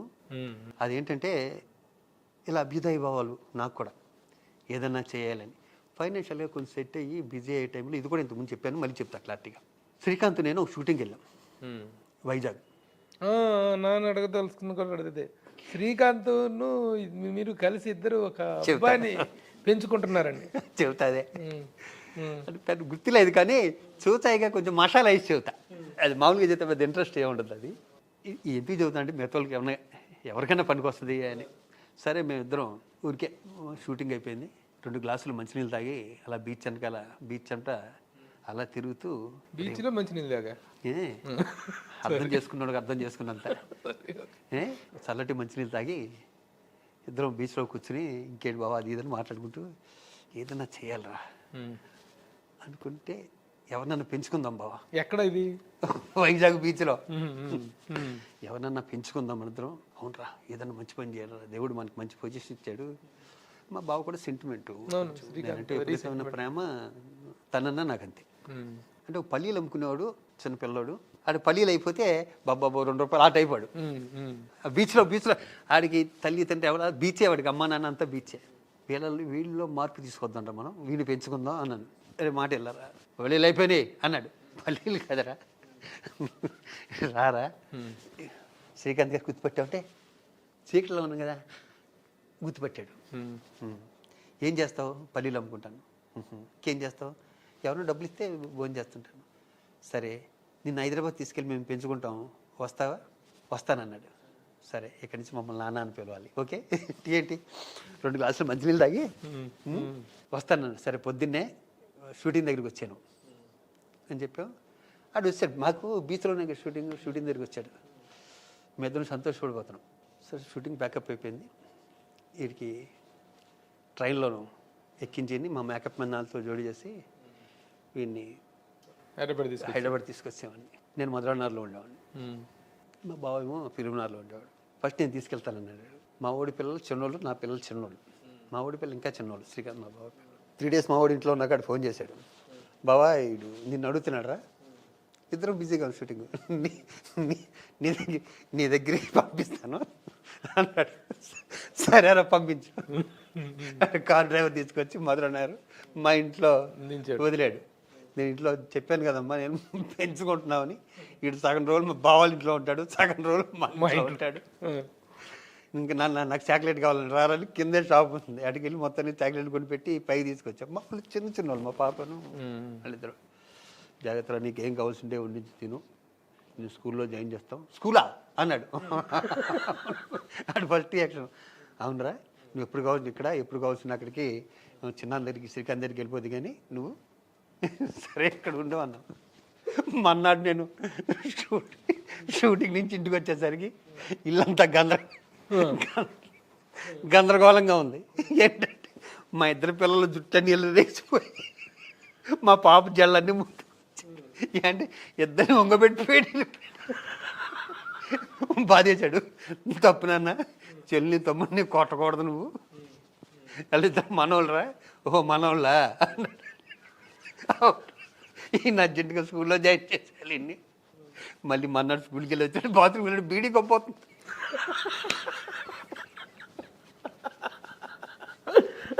వాడు వయసు ఎంత అప్పటికి? ఆడు ఎంత ఉంటాడు? 11, 12. ఏంట్రా బీడీ గొప్ప. మనం సిగరెట్ కాలుతాం కానీ బాత్రూంలోకి వెళ్తాం, దొంగ చోటుకు బయట కాల్చుకుంటాం. ఈ కూడా ఏంట్రా అని చూసా. నా జేబులో 10 రూపాయలు డబ్బులు ఉన్నా కూడా 10 రూపాయలు తీసుకునేవాడు. 3 రోజులు కింద షాపులు కూడా పెట్టించాడు ఆడు. సార్ ఆడు బిడీలు బాగా తాగేస్తున్నాడు సార్ అన్నాడు కిందోడు షాపోడు. కూర్చోపెట్టి తప్పు నాన్న, బీడీలు తాగకూడదు, మంచిది కాదు హెల్త్కి. మరి నువ్వు కాల్తున్నావు సిగరెట్, బీచ్లో కాల్చేవా రోజు అన్నాడు. మరి నేను సిగరెట్ మానేస్తాను రా, నువ్వు జాగ్రత్తగా ఉండాలి. ఆడి కోసం షాపింగ్ తీసుకెళ్ళి ఎక్కడ మన ఈ బ్రిడ్జి కిందకి ఆడి బట్టలన్నీ కొనిపెట్టి, షాపర్ స్టాప్ అదే అక్కడికి ఆడికి వెళ్ళి బట్టలన్నీ కొనిపెట్టి తీసుకొచ్చా. నీట్గా నూనె రాసి తల దువ్వి అన్ని జాగ్రత్తగా. మా బావుల ఇంటి నుంచి నీట్గా వచ్చాడు. 4 days అయ్యాక మళ్ళీ మా పిల్లద్దనే ఇంట్లో ప్రాబ్లం స్టార్ట్ అయింది. మళ్ళీ నేను ఫోన్ చేసి, బావా నా షెడ్యూల్ అయిపోయిందిరా, నీ దగ్గర పంపిస్తాను. ఓరే నీకు అర్థమైంది కదా అన్నాడు. అర్థమైందిరా. ఈడు మన మాట వినట్లేడు. ఈయన ఏం చేద్దాం, స్కూల్లో జాయిన్ చేద్దాం. స్కూల్ రే నిన్ను స్కూల్లో జాయిన్ చేస్తాను అన్నాడు. నా స్కూల్లో నేను వైజాగ్ వెళ్ళిపోతాను అన్నాడు. మొత్తం వైజాగ్ కదరా, ఇప్పుడు ఏంటంటే లోపల తప్పనిగా తీసుకొచ్చాం కదా, ఫెయిల్ అవ్వకూడదు కదా ఏదైనా పట్టుకుంటే. వైజాగ్ కాదురా, నువ్వు ఇక్కడ ఉండు, నేను చదివిస్తాను. చదివేవాడు చదువుతాడు, నేను చదవను అన్నాడు. ఓహో వీడికి చదివి ఎక్కట్లేదు, చదివి ఎక్కదు, పోనీ చదవద్దురా. ఎవరు లేరు వాడికి అనాదా? ఎవరు లేడు పాపం, ఎవరు లేరు, నాకు తెలిసి ఎవరు లేరు. సరే అని చెప్పి మొత్తానికి అని కొన్ని డబ్బులు చేతికిచ్చి మళ్ళీ నా స్టాఫ్ని ఇచ్చి వాడిని వైజాగ్ పంపించాను. పంపించగానే అది బీచ్లోకి వెళ్ళి అసలు డ్యాన్సులు గీన్సులు అసలు వాడు హుషారుగా ఉన్నాడు. అంటే నాకు ఫోన్ చేసి, సార్ చాలా హుషారుగా ఉంటున్నాడు సార్ ఇక్కడ, మీ దగ్గర రిస్ట్రిక్షన్గా ఉన్నాడు అక్కడ అన్నాడు. అయిపోయా కృష్ణవంశీ సముద్రం షూటింగ్ వెళ్ళాం, అదంతా సముద్రం పక్కన. నేను జగద్బాబు, ఆ రోజు జగద్బాబు గారు ఎండలో నుంచోమన్నాడు వంశీ, ఆ కలర్ ఏదో బ్లాక్ అవ్వాలి నుంచి. నేను కుర్చీ వేసుకుని పక్కన కూర్చొని ఏదో మాట్లాడుకుంటున్నాం. నాన్న అని పరిగెత్తుకుంటూ ఎగిరి ఒళ్ళో కూర్చున్నాడు. ఏంట్రా అన్న, ఏం నాన్న చాక్లెట్ అన్నాడు. ఉంటుంది నాన్న అంటాడు. ఇంటి ఎక్కడేంటయ్యా నువ్వు? జగత్ బాబు ఇక్కడెక్కడే పుట్టుకొచ్చాడు. ఆయనే అర్థం చేసుకున్నాడు. ఇది వంశీ ఆడుకోవడం మొదలు పెట్టాడు. ఇంకా వంశీ మామూలు దొరికితే చాలుగా అలా షూటింగ్ అంతకాలం ఉండేవాడు. తర్వాత ఇంకా మళ్ళీ నెక్స్ట్ టైం ఏదో వైజాగ్ షూటింగ్ వెళ్ళి కూడా కనిపించాడు. ఏదో ఒక రోజున వస్తాడేమో డాడీ. కొన్ని అభ్యుదయ భావాలు కొన్ని వర్కౌట్ అవుతాయి, కొన్ని వర్కౌట్ అవ్వు. గణేష్ ఏం చేశాడంటే, ఇది సొంత కామెడీ చెప్పాను ఇదంతా. గణేష్ ఏం చేశాడంటే ఎక్కడ రేపు పొద్దున్న వాళ్ళు మిస్సెస్ అని పాపం ఆవిడెంత గొప్ప గణేష్ అది మిస్సెస్ ఏమోనండి రేపు పొద్దున మనం మారుతామో అని ఫిక్స్డ్ డిపాజిట్ 10 లక్షలు 20 లక్షలు ఈ అమ్మాయి పేరు మీద వేసారు. మామూలుగా గణేష్ తనకు ఇద్దరు మగపిల్లలు కదా గణేష్కి. గణేష్కి ఇద్దరు అబ్బాయిలు అమ్మాయి కూడా ఉంది. అమ్మాయి లేదు ఇప్పుడు అమ్మాయిలు ఇదే అమ్మాయి ఇదే అమ్మాయి ఎంత ఉంది ఇంత ఉంది అది దొంగ ఇంత ఉంది బుద్ధిగా అసలు. నేను చెప్పేది 3 days క్రితం న్యూసే. అదే అదే చేసి అమ్మాయికి ఫిక్స్డ్ డిపాజిట్ చేశాడు. అదే నా దృష్టిలో ఒక మనిషి ఒకలా ఉంటే సెకండ్ షేడు ఎక్కడో నాకు ఒకసారి అలాగా దేవుళ్ళే కనిపించాడు. ఈ సినిమా ఇండస్ట్రీ మీద అప్పుడప్పుడు చాలా దాడులు జరుగుతూ ఉంటాయి. చాలా అప్రదిష్టగా సినిమా వాళ్ళని గురించి మాట్లాడటం కానీ సినిమా ఇండస్ట్రీని గురించి మాట్లాడటం కానీ జరుగుతుంటుంది. ఆ రోజున శ్రీరెడ్డి ఇష్యూలో కూడాను సరే ఆ అమ్మాయి ఒక ఫైట్ చేసుకుంది, దాన్ని ఆసరా చేసుకుని ప్రతి ఒక్కరు నోటికి వచ్చిందల్లా సినిమా ఇండస్ట్రీ గురించి మాట్లాడారు. అప్పుడు డ్రగ్స్ విషయం జరిగితే దాని గురించి అవన్నీ జరిగినాయి. అప్పుడు కూడా చాలా అప్రతిష్టాకరంగా మాట్లాడారు. వీటి మీద మీరు ఎలాంటి రియాక్షన్ తీసుకోలేకపోవడం అనేటువంటిది ఏంటి? అంత దమ్మున మగాడు లేడు ఇండస్ట్రీలో, అంత దమ్మున మగాడు లేడు. ఇప్పుడు ఇక్కడ దమ్మున మగాడంటే ఎవడు ఉండాలి? మూవీ ఆర్టిస్ట్ అసోసియేషన్ ప్రెసిడెంట్ అంటే ఎంటైర్ అందరికీ నాన్నలాంటోడు. వాళ్ళు తీసుకోవాలి. ఇక్కడ నేను ఉన్నప్పుడే డ్రగ్స్ విషయం నేను ఎంతో కష్టపడ్డా. డ్రగ్స్ విషయం ఇంచుమించు నరకం అనిపించాను ఆ 2-3 నెలలు. నేను న్యాచురల్గా పోస్ట్లో ఉన్న వాళ్ళు ఎవరైనా సరే తీసుకోవాలి. దాసరి నారాయణరావు గారికి అది పాయింట్. అవును, ఉండుంటే ఇంత దారుణమైనటువంటి ఆయన ముందు ఉంటాడు ఇలాంటి విషయాలు. ఆయన లేకపోవడం అన్నది ఇండస్ట్రీకి పెద్ద లేడు అన్నది అందరూ ఒప్పుకునేది. కొత్తగా మన ఇద్దరం కొత్తగా మాట్లాడుకునేది. అంటే వ్యక్తుల ప్రతిష్టని ప్రశ్నించడం, లేకపోతే వ్యక్తుల తాలూకు తప్పిదాలను ప్రశ్నించడం, లేకపోతే వీలైతే చెప్పడం కానీ చాలా దారుణమైనటువంటి భాష వాడటం అనేటువంటిది. సిపిఐ పార్టీ జాతీయ కార్యదర్శి నారాయణ గారు బిగ్ బాస్ షోని పట్టుకొని ఇది ఒక బ్రోతల్ హౌస్, ఎవ్రీ సీజన్ అతను దాడి చేస్తూనే ఉంటాడు నాగార్జున గారి మీద ఈ బిగ్ బాస్ షో మీద. మరి నిన్న దారుణంగా సిపిఐ అయిన అనంత్ గారు దాన్ని బ్రోతల్ హౌస్ అన్నారు. దాన్ని ఇండస్ట్రీలో ఎవరు ఖండించడం కానీ ఎవరు దాని మీద రియాక్ట్ అవ్వటం కానీ లేదు. అంతకుముందు ఒక 4 రోజుల కిందట భీమవరంలోనే జరిగినటువంటి అల్లూరి సీతారామరాజు విగ్రహావిష్కరణకి చిరంజీవి గారిని పిలిచినందుకు కృష్ణ గారిని పిలవలేదని చిరంజీవి గారి మీద మాట్లాడినటువంటి మాటలు చూస్తే బ్లడ్ బాయిల్ అవుతుంది ఎవరికైనా. చాలా దారుణమైన భాష ఉపయోగించాడు అతను. ఇప్పుడు నేను మళ్ళీ చెప్పడం కూడా దుర్మార్గం. అది ఏంటి, మీరు ఎవరు రియాక్ట్ అవ్వరా ఇట్లాంటి విషయాల మీద? రియాక్ట్ డెఫినెట్గా 100% అవ్వాలి, నో డౌట్. దాంట్లో నాగబాబు అయినట్టున్నాడు. నారాయణ గారి గురించి మాట్లాడు. ఆయన అంటే నాకు చాలా గౌరవం. ఎందుకంటే అలాంటి అభ్యుదయ భావాలు ఉన్న వ్యక్తిని నేను ఏఎస్ఎఫ్ నుంచి వచ్చాను, ఆల్ ఇండియా స్టూడెంట్ ఫెడరేషన్ నుంచి వచ్చాను. చిన్న వయసులోనే నేను దాంట్లో నుంచి వచ్చాను కాబట్టి అలాంటి భావాలు ఉండే నాకు. అలాంటి భావాలు ఉండే వీళ్ళు బొడ్డోని తీసుకొచ్చి పెంచుకోవడాలు చేయటాలు. నేను నారాయణ గారు అంటే నాకు ఈ సిపిఐ ఆయన చాలా గౌరవం. ఆయన అంటే ఆయనకి నోడుదోల ఫస్ట్ జబ్బు ఉందా, నోడుదోల. లేకపోతే చిరంజీవి గారు లాంటి మంచి మనుషులే తక్కువ, మంచి మనుషులు తిరిగితే ఇంకా తక్కువ అయిపోతుంది. న్యాచురల్గా ఏమవుతుంది, మనకి ఎందుకు వచ్చింది అనుకుంటారు. హెల్ప్ చేసేవాడు కూడా హెల్ప్ చేయడు. చిరంజీవి గారు ఎన్ని హెల్ప్లు చేశారో నాలాంటి వ్యక్తులు కొంచెం తెలుస్తుంది కదా. అది ఏంటి, చిరంజీవి గారు చేసింది ఒక 5% 10% తెలుస్తుంది. మాలాంటి వాళ్ళకి ఇంకా 90% తెలియదు. వాళ్ళ ఇంట్లో వాళ్ళకే తెలుస్తాయి. కొంచెం వాళ్ళ ఇంట్లో వాళ్ళకి కూడా తెలియకుండా చేసే అంత గొప్ప వ్యక్తి కూడా చిరంజీవి గారు. ఈయనకి నాగార్జున మీద కోపమా బిగ్ బాస్ మీద కోపమో తెలియదు ఫస్ట్. ఒకటి, ఈయన జాతీయ కార్యదర్శి సిపిఐకి ఉన్న వ్యక్తికి ఇంకా పోటాడటం చేయదగ్గి భారతదేశంలో బోల్డ్ అని ఉన్నాయి. ఈ బిగ్ బాస్ అన్నది ఆఫ్టర్ ఆల్ అసలు నారాయణ గారు అసలు దీని గురించి మాట్లాడే స్థాయి కాదు. నారాయణ గారు ఇంకా పెద్ద స్థాయి అయింది చాలా. ఆయన అంటే ఆయన ఉన్న పదవుల్లో బిగ్ బాస్ లాంటివి చూడకూడదు కూడా అసలు. అన్ని మంచి పనులు చేయాలి అంతేగా. అన్ని పోరాటాలు చేసే అంత వ్యక్తి ఖాళీగా బిగ్ బాస్ చూస్తున్నాడు. ఫస్ట్ నారాయణ గారు తప్పు. ఈ బిగ్ బాస్ చూడటం అన్నది తప్పు అయింది. అంటే ఈయన ఆ పనులు ఏమీ చూడకుండా టీవీ చూస్తూ కూర్చున్నాడు అన్నది నెంబర్ 1 పాయింట్. ఈయన చాలా ఖాళీగా ఉంటున్నాడు ఏ పని చేయకుండా అని. నెంబర్ 2 ఏంటంటే ఈయన కార్యదర్శిగా తీసి పక్కనెట్టారు. లేకపోతే సిపిఐ పడిపోద్ది ఇప్పటికైనా. ఇలాంటి వ్యక్తులు ఉంటాయి. చాలా మంచి వ్యక్తి, చాలా పోరాటాలు చేశాడు, అన్ని చేశాడు కాబట్టి ఆయన ఆ పదవిలో ఉన్నాడు. కానీ ఈ మధ్యకాలంలోనూ టంగ్ స్లిప్ అవటం, మళ్ళీ సాయంత్రం సారీ చెప్పటం. సాయంత్రం ఎలాగా సారీ చెప్తాడు కదా అని చెప్పి ఎందుకు టంగ్ స్లిప్ అవటం. నేను నారాయణ గారు చాలా గొప్ప వ్యక్తి, నాకు గౌరవం. ఆయన ఏదో నేను తిట్టేసి మళ్ళీ సాయంత్రం నేను సారీ అంటే నాకు వాల్యూ ఏముంటుంది కదా. అంత గొప్ప వాళ్ళు నారాయణ గారు లాంటి వాళ్ళు ఆదర్శప్రాయంగా ఉండాలి మా లాంటి వాళ్ళకి.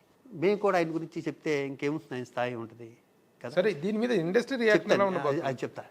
ఇండస్ట్రీలో అలాంటి ఎదురు తిరిగే మగాళ్ళు లేకుండా పోయాడు. సొల్లుగోలు చెప్పేవాళ్ళు ఎక్కువైపోయారు ప్రతి వాడికి. ఏదన్నా వస్తే ముందుకు వస్తే ఏదన్నా రావటం, ఆడి మీద పడుతుంది అనుకుంటే వెనక్కి వెళ్ళిపోవటం, ఇలాంటి వ్యక్తులు ఎక్కువైపోయారు ఫస్ట్. రెండు ఏంటంటే బిగ్ బాస్ గురించి చెప్పాలంటే అక్కడికి వచ్చే ప్రతి వాళ్ళు 16 మంది 18 మంది 20 మంది ఉన్నారనుకో, వాళ్ళందరి బ్యాక్గ్రౌండ్ నారాయణ గారు చూడాలి. అలాంటి స్థితి నుంచి హైదరాబాద్ లాంటి మహానగరం వచ్చి ఇక్కడ బతకడానికి వచ్చి వాళ్ళు ఎంత కష్టపడి, ఆ పిల్లలు కానీ ఆ అబ్బాయిలు కానీ ఎంత కష్టపడి ఆ స్థితికి వచ్చి ఆ స్టేజీ ఆ ప్లాట్ఫామ్ మీదకి వాళ్ళు వెళ్ళగలిగారు అన్నది వాళ్ళ కష్టం చూడాలి. It's not a joke. Narayana గారు అనేసినట్టు it's not a joke. Big బాస్కి వెళ్ళటం అన్నది అంత కష్టం. అంటే వాళ్ళు ఒక్కొక్కరు మాట్లాడుతుంటే మనం ఏడుస్తుంటాం తెలుసా. మా తల్లి తండ్రి చనిపోయి ఉంటారు, వేరే బతకలేరు, వేరే తప్పు పని చేయలేరు, ఇండస్ట్రీ నమ్ముకున్నారు. ఇక్కడ ఆర్టిస్ట్ గాను, యాంకర్ గాను, యూట్యూబర్ గాను ఏదన్నా చేసి సొంతంగా డబ్బులు సంపాదించుకుందాం, ఏ తప్పు చేయకుండా అని వచ్చేవాడు ఆ ప్లాట్ఫామ్ మీద ఎదిగేంత ఎదిగి అక్కడికి వచ్చి సక్సెస్ అయిన వాళ్ళు ఈయన మాట అంటే ఎంత తప్పు. ఈయన ఎలా ఉండాలి, వాళ్ళకి ఇన్స్పిరేషన్ కలిగేటట్టు మాటలు చెప్పాలి కదా. అందరూ పత్తిత్తులో ఉంటారా, ఎవరో తప్పు చేయకుండానే ఉంటారా? అలా నారాయణ గారు ఏ తప్పు చేయలేదా ఈ 60 ఏళ్ళలోనూ కదా, నేను ఏ తప్పు చేయలేదా? అది కాదు, ఏదైనా ఖండించేటప్పుడు భాష అయినా కొంచెం అదుపులో పెట్టుకోవాలి అనుకోని మాట. అందుకే అన్నాను. యాక్చువల్గా మొన్న భీమవరంలో చిరంజీవి గారిని పిలిచే విషయం, కృష్ణ గారిని పిలవాలి కదా అన్నాడు. నిజంగా కృష్ణ గారిని పిలవాలి, పిలిచారో లేదో ఈయనకు తెలుసా? కృష్ణ గారికి వాళ్ళకు స్పెషల్ ఫ్లైట్ వేస్తా ఉన్నారు, కృష్ణ గారికి స్పెషల్ ఫ్లైట్ వేస్తా ఉన్నాడు అని చెప్పి ఆర్గనైజర్ చెప్పారు. ఆయన నేను బయట ఊర్లకు రావట్లేదు, నేను ఇక్కడ జరిగితే చాలా గొప్పగా వచ్చారు. ఆయన FNCC క్లబ్లో జరిగిన కృష్ణ గారు వచ్చారు, చాలా గొప్పగా జరిగింది. ఆడికి నేను రాలన్నాడు. ఆ విషయం కూడా తెలుసుకోకుండా కృష్ణ గారిని పిలవాలి కానీ ఆయన్ని పిలవటండి, చిల్లరవాడిని పిలవటం ఏంటని చిరంజీవి గారికి కామెంట్ చేశారంటే ఏమనుకోవాలి అతను? నోటిదోల. సో ఇలాంటివి ఖండించుకొని ఇండస్ట్రీ ప్రతిష్ట దిగజారుతున్నప్పుడు ఇండస్ట్రీని కాపు కాసేటువంటి ఒక వ్యక్తి అనేటువంటిది లేకపోవటం అనేటువంటిది, ఎవరు రియాక్ట్ అవ్వకపోవటం అనేటువంటిది ఇట్స్ అన్ఫార్చునేట్. మీ అందరి బ్యాడ్ లక్ కదా, సేవ్ ఆన్ యువర్ ఫేస్ చెప్తున్నా. ఒకప్పుడు మూవీ ఆర్టిస్ట్ అసోసియేషన్ అధ్యక్షుడు కాబట్టి చెప్తున్నాను మీకు. It is the unfortunate thing of the film industry and the movie artist association. ఎవరినన్నా ఒక చిరంజీవి గారినే కాదు, ఎవరిని అనే హక్కు నారాయణ గారికి లేదు, నారాయణ గారిని అనే హక్కు మాకెవరికి లేదు. ఎవరికి లేదు. మరి ఆయన ఎందుకు అంటే వయసు పైబడి ఇలా స్లిప్ అవుతున్నాడా పెద్ద ఆయన? మరి ఏంటో ఆయన ఇది ఈ మాట మరీ తప్పు కదా. ఈ మాట చిన్నపిల్లల్ని వాళ్ళు ఎంత ఉంటుంది, ఆయన వయసులో సగం ఎవరికి లేదు, దాంట్లో అనుభవం లేదు, వాళ్ళని లేదు కదా. ఈయన ఎన్ని పనులు చేస్తుంటారు, అది ఒక మంచి పనులు ప్రపంచవ్యాప్తంగా పాపులర్ అయినటువంటి ఒక గేమ్ షో. పైగా 100 కెమెరాల మధ్యన వాళ్ళు ఉంటే తప్పు చేయాలంటే వాళ్ళు అక్కడికి వెళ్ళి చేయాలా,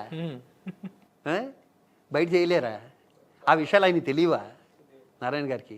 అంటే వయసు ప్రభావం వల్ల నారాయణ గారు అలా మాట్లాడారా, లేకపోతే 23వ తారీఖునే వాళ్ళది మహాసభలు ఉన్నాయి, దాని పబ్లిసిటీ కోసం ఓ జనరల్ సెక్రటరీగా ఉండి మాట్లాడా? ఈయన ఫస్ట్ చెప్పాల్సింది ఏంటంటే వాళ్ళ కార్యకర్తలకి, వాళ్ళందరికీ, ఆ కార్యకర్తలు నేను కూడా ఒకడు ఉండేవాను ఒకప్పుడు, ఒరే మన వాళ్ళ పోస్టులు గేట్లకి వీటికి అంటించేసి అద్భుతమైన హైదరాబాద్ సౌందర్యాన్ని పాడు చేయకండిరా, పర్మిషన్ ఉన్న ప్లేస్లో అంటించండి అని చెప్పండి. ఎక్కడ చూసినా 23వ తారీఖుని సిపిఐ మహాసభలు అని చెప్పి సిటీ అంతా రోత చేసి పెట్టారు. మరి తప్పు కదా. ఫస్ట్ నారాయణ పోస్టర్ల మీద నిషేధం ఉంది కదా, పోస్టర్ల మీద అది పాటించాలి కదా నారాయణ గారు అది నాకు ఇప్పుడు సడన్ గా ఐడియా వచ్చింది. అన్ని గేట్లకి అయ్యే ఉన్నాయి, మొత్తం ఎక్కడెక్కడ అంటించకూడదు. కొంతమంది మహానుభావులు ఉంటారు కదా, వాళ్ళ ఫేసులు కూడా అంటించారు ఫిలిం నగర్లో. నా సడన్ సిపిఐగా సిపిఐ మహాసభలు అనుకుంటా 23వ తారీఖుని. నేను కొంచెం ఫాలో అవుతాను కాబట్టి తెలిసింది నాకు, వాళ్ళు టచ్లో నాకు ఫ్రెండ్స్ ఉన్నారు దాంట్లో. మరి అవి చెప్పాలి, రే మనం ఇలాంటి పనులు చేయకూడదని, యువతరానికి పనికి వచ్చే పనులు దీనికి చేయాలి తప్పితే ఓ షోని పట్టుకుని బ్రోతలు వస్తుంటే ఆ 20 మంది ఎంత ఫీల్ అవుతారు, వాళ్ళ ఫ్యామిలీస్ ఎంత ఫీల్ అవుతారు, ఈయన మీద పగబట్టుకుంటారుగా, ఆ పార్టీకి చెడ్డ పేరు వస్తుంది కదా. ఇప్పుడు నాలంటూ అలాంటి పార్టీలు గౌరవించే వ్యక్తి ఇదేంటి ఎలా అంటున్నాడు ఈయన అంటే ఆ పార్టీలకి ఇది కదా అని వస్తుంది. నారాయణ గారు ప్లీజ్ సార్, నేనే చెప్పుకుంటాను, నారాయణ గారు ప్లీజ్ సార్, మీరంటే చాలా గౌరవం నాకు. చిరంజీవి గారు అన్నప్పుడు కూడా ఆయన్ని ఫ్యాన్గా, ఆయన చేసే మంచి పనులు చూసిన వ్యక్తిగా చాలా ఫీల్ అయ్యాను. మీ మీద చాలా గౌరవం ఉంది. ఇంకొకసారి ఇండస్ట్రీని కానీ, ఇండస్ట్రీలో మనుషులు కానీ తప్పు చేస్తే తప్పు చేశారని చెప్పండి సార్. పలానా వ్యక్తిని ఒక షోను పట్టుకుని, ఒక పాపులర్ షోను పట్టుకుని 100 కెమెరాల మధ్యన ఉండి జెన్యూన్గా ఒక 2 రోజులు మమ్మల్ని పెడితే తెలుస్తుంది అట్లా ఎన్ని కష్టాలు ఉంటాయో. నాకు తెలిసి మీరు 2 hours కూడా ఉండలేరు, స్వేచ్ఛాజీవి మీరు, అది బందికానాలా ఉంటుందండి. అది ఇంకెప్పుడు ఇండస్ట్రీ వాళ్ళు కానీ, ఇండస్ట్రీలో ఉన్న మనుషులు కానీ తప్పుని ఎత్తి చూపించండి, కానీ అందరినీ ఒక కాటను కట్టేసి అనొద్దండి ప్లీజ్.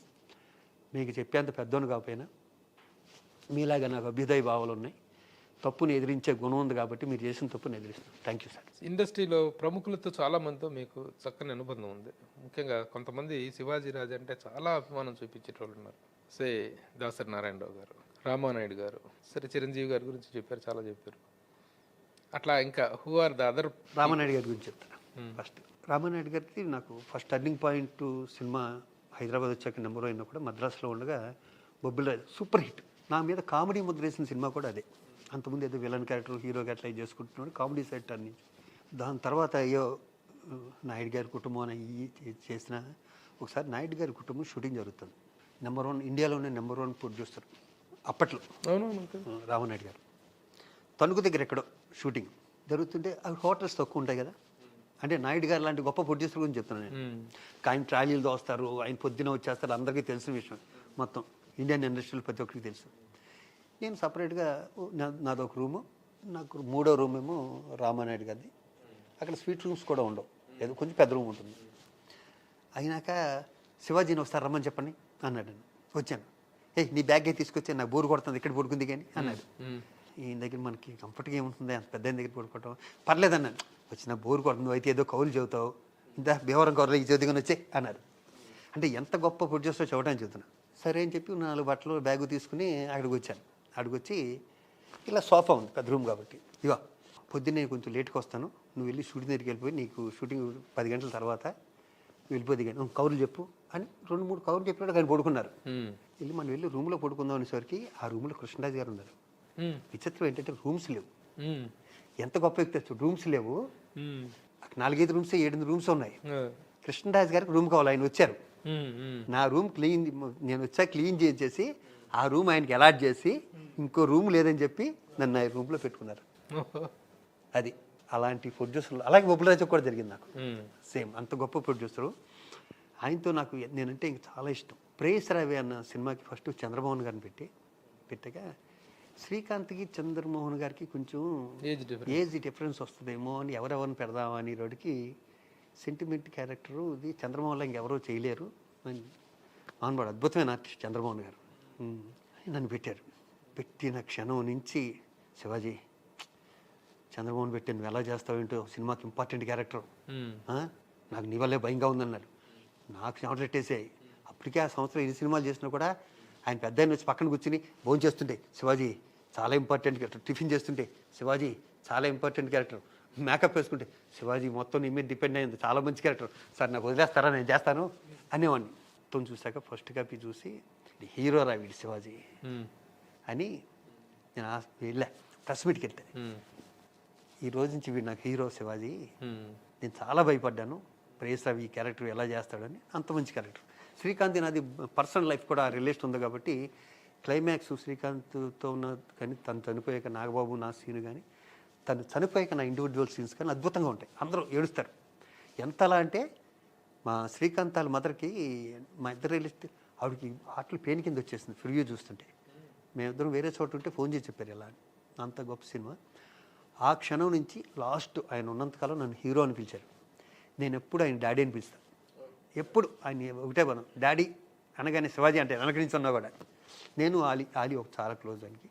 ఆలీ తర్వాత నేను బాగా గొప్ప. దాసరి నారాయణరావు గారి గురించి. దాసరి నారాయణరావు గారితో నేను యాక్ట్ చేశాను కానీ ఆయనతో ఆర్టిస్ట్ కానీ ఆయన డైరెక్షన్లో చేయలేదు. ఎప్పుడు ఆయన దూరంగానే ఉండేవాడిని ఆయనతో, ఎప్పుడు దగ్గరికి వెళ్ళేవాడిని కాదు. మూవీ ఆర్టిస్టేషన్లో ఒకసారి వేరే వాళ్ళకి సపోర్ట్ చేసి వాళ్ళు పైన ఉండగా నన్ను పిలిచి రాజీ ప్రయత్నం చేస్తే నాకు వాళ్ళు పైన ఉన్నారని తెలిసి నేను చెప్పేసి వచ్చాను, ఇది కరెక్ట్ కాదు గురుగారు, వాళ్ళు లేనప్పుడు నన్ను వచ్చి పిలవలసింది, మీరు వాళ్ళు ఉండగా నన్ను పిలిస్తే నేను ఇబ్బంది పడతాను, ఆగమన్నారు. ఆగను సార్ నేను అని వచ్చాను. ఇదేంటే ఎంత ముందుగా ఉన్నాడు అన్నారు ఆయన. తర్వాత కౌరు పెడితే వెళ్ళా. అది కాదు చెప్పేది నేను చెప్పేది వినాలి కాదు, నువ్వు ఆలీ నిన్ను కూర్చోబెడదాం. లేదు సార్ నాకన్నా సీనియర్ ఆర్టిస్టులు పెద్ద ఆర్టిస్టు ఆవిడ పైన ఉండగా మీరు నన్ను పిలిచి, ఆవిడంటే నాకు చాలా గౌరవం అండి గారు, మీరు అలా అందరినీ అక్కడ పెట్టి నన్ను కూర్చోబెట్టి సపరేట్ కూర్చోబెడితే ఎలా సార్ అది అన్నాక ఆయన నచ్చావురా నువ్వు నాకు, నువ్వు నచ్చారు నాకు, దేవరం నచ్చావు అన్నాడు. నాకు నచ్చింది ఆయన అంటాం. అంత నచ్చాక తర్వాత నన్ను ఒకసారి పిలిచి నీ మీద ఎవరు పోటీ చేయరు, నువ్వే ప్రెసిడెంట్ ఈసారి అన్నారు. ఏంటి సడన్గా ఇలా అంటున్నారు ఏంటి ఈయన అనుకున్నా. నిజంగా నా మీద ఎవరో పోటీ చేయలేదు. Silver Jubilee hero, first time record. నేను ప్రెసిడెంట్ని, నాకు కావాల్సిన అందరినీ ఎన్నుకున్నా. సెక్రటరీ నరేష్ని ఇలా మొత్తం అందరినీ ఎన్నుకుంటే మా మీద ఎవరో పోటీ చేయలే. ఒకళ్ళిద్దరు పోటీ చేసినా కూడా నేను చెప్తే పాపం వెళ్ళిపోయారు. సిల్వర్ జూబ్లీ హీరో అద్భుతంగా చేసాం. నరేష్ కానీ మిగతా మా బెనర్జీ కానీ ఏడిశ్రీ అన్నయ్యదయ్య మొత్తం అందరు హీరోలు మొత్తం పెట్టడం వల్ల అప్పటి నుంచి ఆయన మీద లుక్ మారిపోయింది. దాసనారాయణ మీద అంతకాలం దూరంగా ఉన్నోడిని ఎందుకు ఇండస్ట్రీలో ఈయన పెద్ద మనిషి అంటారు, ఎందుకు అందరినీ ఈయన దగ్గరికి పరిగెడతారు అని అర్థమయ్యి ఏదైనా వస్తే ఆయన బర్త్డే వచ్చినా అంతకుముందు వెళ్ళేవాడిని కాదు. వెళ్ళేవాడిని. తనకు ఆయన తనకి హెల్త్ బాగోపోతే నేను గిజగిజలాడిపోయాను. నేను రామోజీ ఫిల్మ్ సిటీలో 15 రోజులు shooting.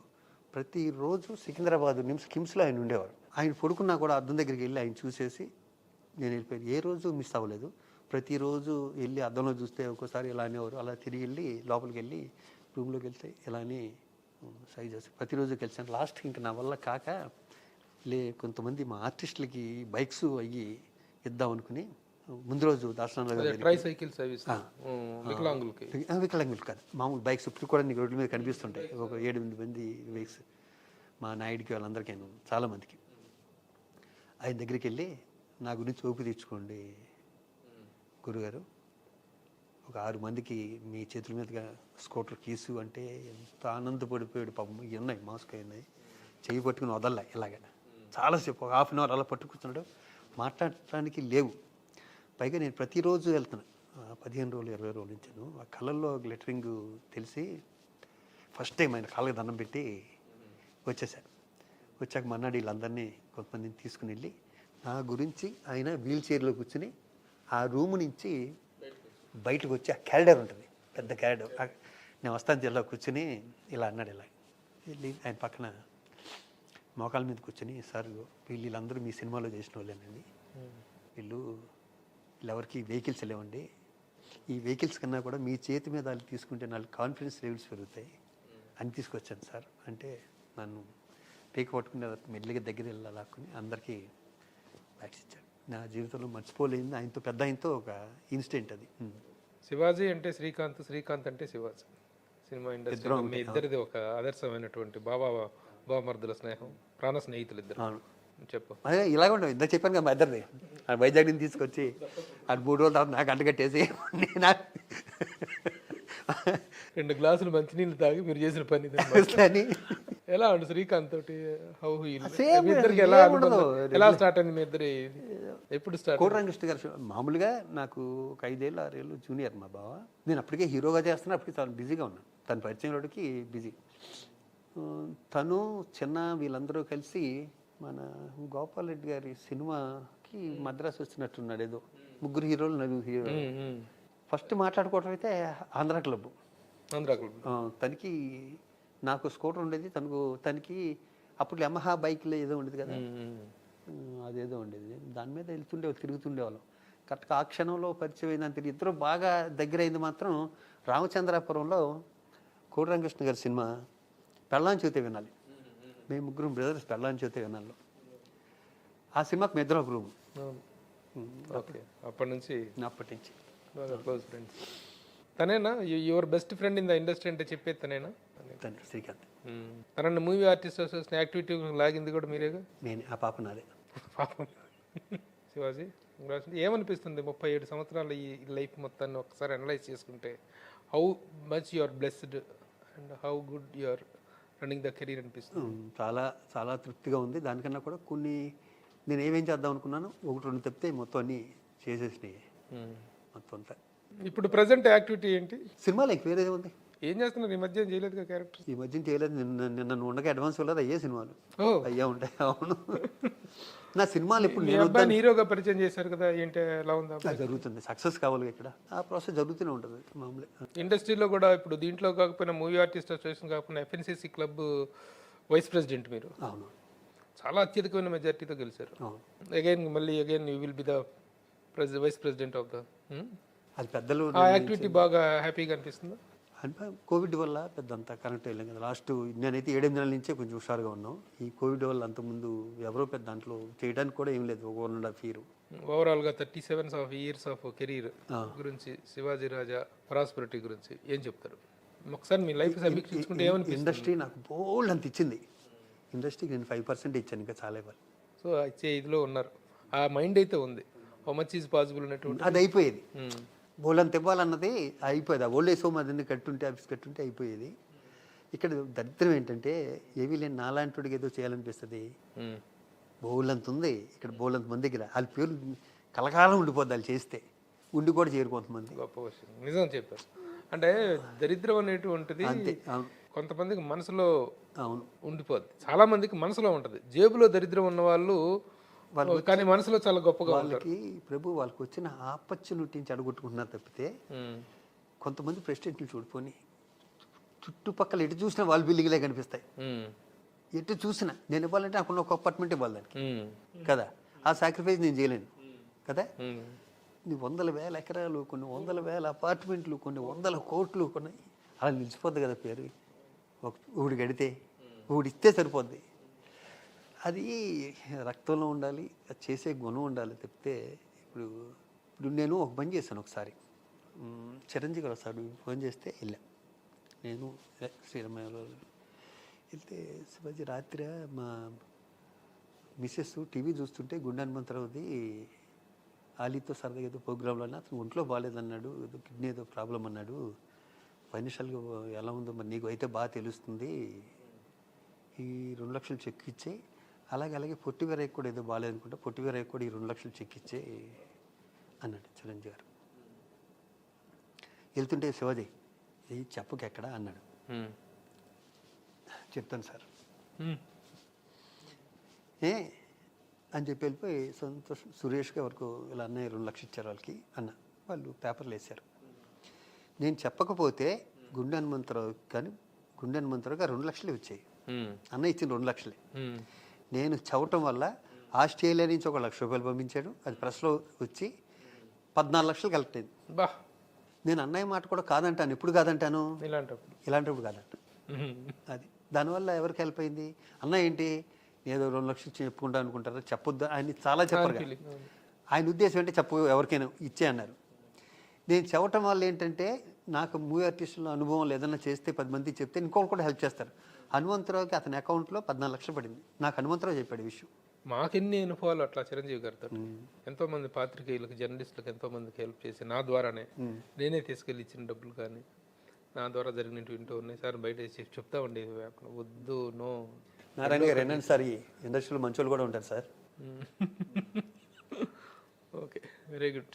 So many thanks to Shivaji Raja గారు. మళ్ళీ ఒక 3-4 ఏళ్ళ వరకు నన్ను వదిలేస్తామని దయచేసి ఈ ఇంటర్వ్యూ చూసి మిగతా వాళ్ళు మాకు ఇంటర్వ్యూలు ఇవ్వాలంటే ఇదే ఇంటర్వ్యూని మీరు వేసుకోండి, నన్ను మాత్రం అడగండి. నెక్స్ట్ ఇంకోసారి మాస్టర్ ప్రెసిడెంట్గా చూస్తాను, ఇంకొక మంచి ఉన్నతమైన పొజిషన్లో పదవిలో చూస్తాము. అప్పుడు మళ్ళీ ఇంకా ఉన్నది అదొకటే ఉంది అంతే. మళ్ళీ మా ప్రెసిడెంట్ అయితే మాత్రం ఓల్డ్ ఏజ్ హోమే, చిరంజీవి ఓల్డ్ ఏజ్ హోమే, అదొకటే అంబిషన్, వేరే ఏమీ లేవు నా ఎన్ని. అలా మా ప్రెసిడెంట్ అయితే కనుక మా బిల్డింగ్ చిరంజీవి అక్కడ ఏముంటుంది? మా బిల్డింగ్లో నేను 20 ఏళ్ళు టీ కూడా తగలేదు, అందరికీ తెలిసిన విషయం. అక్కడ ఏముంటుంది? నా పెట్రోలు నాకు ఇంకా పచ్చిగా చెప్పాలి, నా పెట్రోల్ బొక్క, నా టైం బొక్క తప్పితే వీటి వల్ల ఏమి ఉండవు. ఎవరికైనా హెల్ప్ చేయడం తప్పితే అది సాటిస్ఫాక్షన్ తప్పితే. అది మెల్ల బోర్డు వేసుకు తిరగం. నేను ఇప్పుడు ఇక్కడ వైస్ ప్రెసిడెంట్ని ఎఫ్ఎన్సీసీలోను. అక్కడ ఉన్న స్టాఫ్కి 50% తెలియదు నేను వైస్ ప్రెసిడెంట్ అని, క్లబ్లో 80% మెంబర్స్ తెలియదు నేను వైస్ ప్రెసిడెంట్ అని. మనం ఏదైనా పని ఉంటే పని చేసుకెళ్ళిపోవడం తప్పితే అయ్యి బోర్డు వేసుకు తిరుగుతాం. ఇప్పుడు మాలో నేను ప్రెసిడెంట్ కదా, ఇప్పటికీ నన్ను ప్రెసిడెంట్ గారిని పిలుస్తారు చాలామంది. అవును, అంటే అలాంటి ఇంపాక్ట్ ఉంది. అది పేరు తెచ్చుకోవాలంతే. అలా మరొక మంచి అచీవ్మెంట్ తోటి, మరొక మంచి ప్రాస్పరిటీతో మళ్ళీ కలుద్దాం. డెఫినెట్గా. వదిలేస్తామని మాత్రం అనుకోవద్దు. ఇదేంటి మళ్ళీ ఈ షాక్ ఏంటి? నేను మొహం ఎలా పెట్టుకున్నావు అని వచ్చాను. నువ్వు ఎప్పటికీ మరొక మంచి అకేషన్లో కలవచ్చు, దాన్ని ఉంది. Wish you all the best. Thank you for sparing enough time for Suman TV. Thank you బావా. మీ సుమన్ టీవీ గురించి చెప్పాలంటే మీ చైర్మన్ గారు రూమ్కి వెళ్ళాను ఒకసారి. ఆ వెనకాల షీల్డ్ చూశాక అర్థమైంది నాకు మీది ఎంత గొప్ప చాలని, ఎంత అచీవ్ చేశారని. నేను చైర్మన్ గారు అనుకుంటే నేను కూడా మా రామోజీరావు గారు పెద్ద అయినా గంభీరంగా భీకరంగా ఉంటారేమో అనుకున్నాను. నాకన్నా చాలా చిన్న ఆయన, చక్కగా హీరోలా ఉన్నాడు. గుడ్. ఎక్కడ చూసినా సుమన్ టీవీ. నాకు కావాల్సిన కూడా చాలామంది సుమన్ టీవీలో వర్క్ చేస్తున్నారు. అందరికీ ఆల్ ద బెస్ట్. ఇంకా ఇంకా ఇంకా ఇప్పటికే చాలా డెవలప్ అయిపోయింది, అంతకన్నా ఎక్కువ డెవలప్ అవ్వాలని మనస్ఫూర్తిగా కోరుకుంటున్నాను. Thank you. నమస్తే.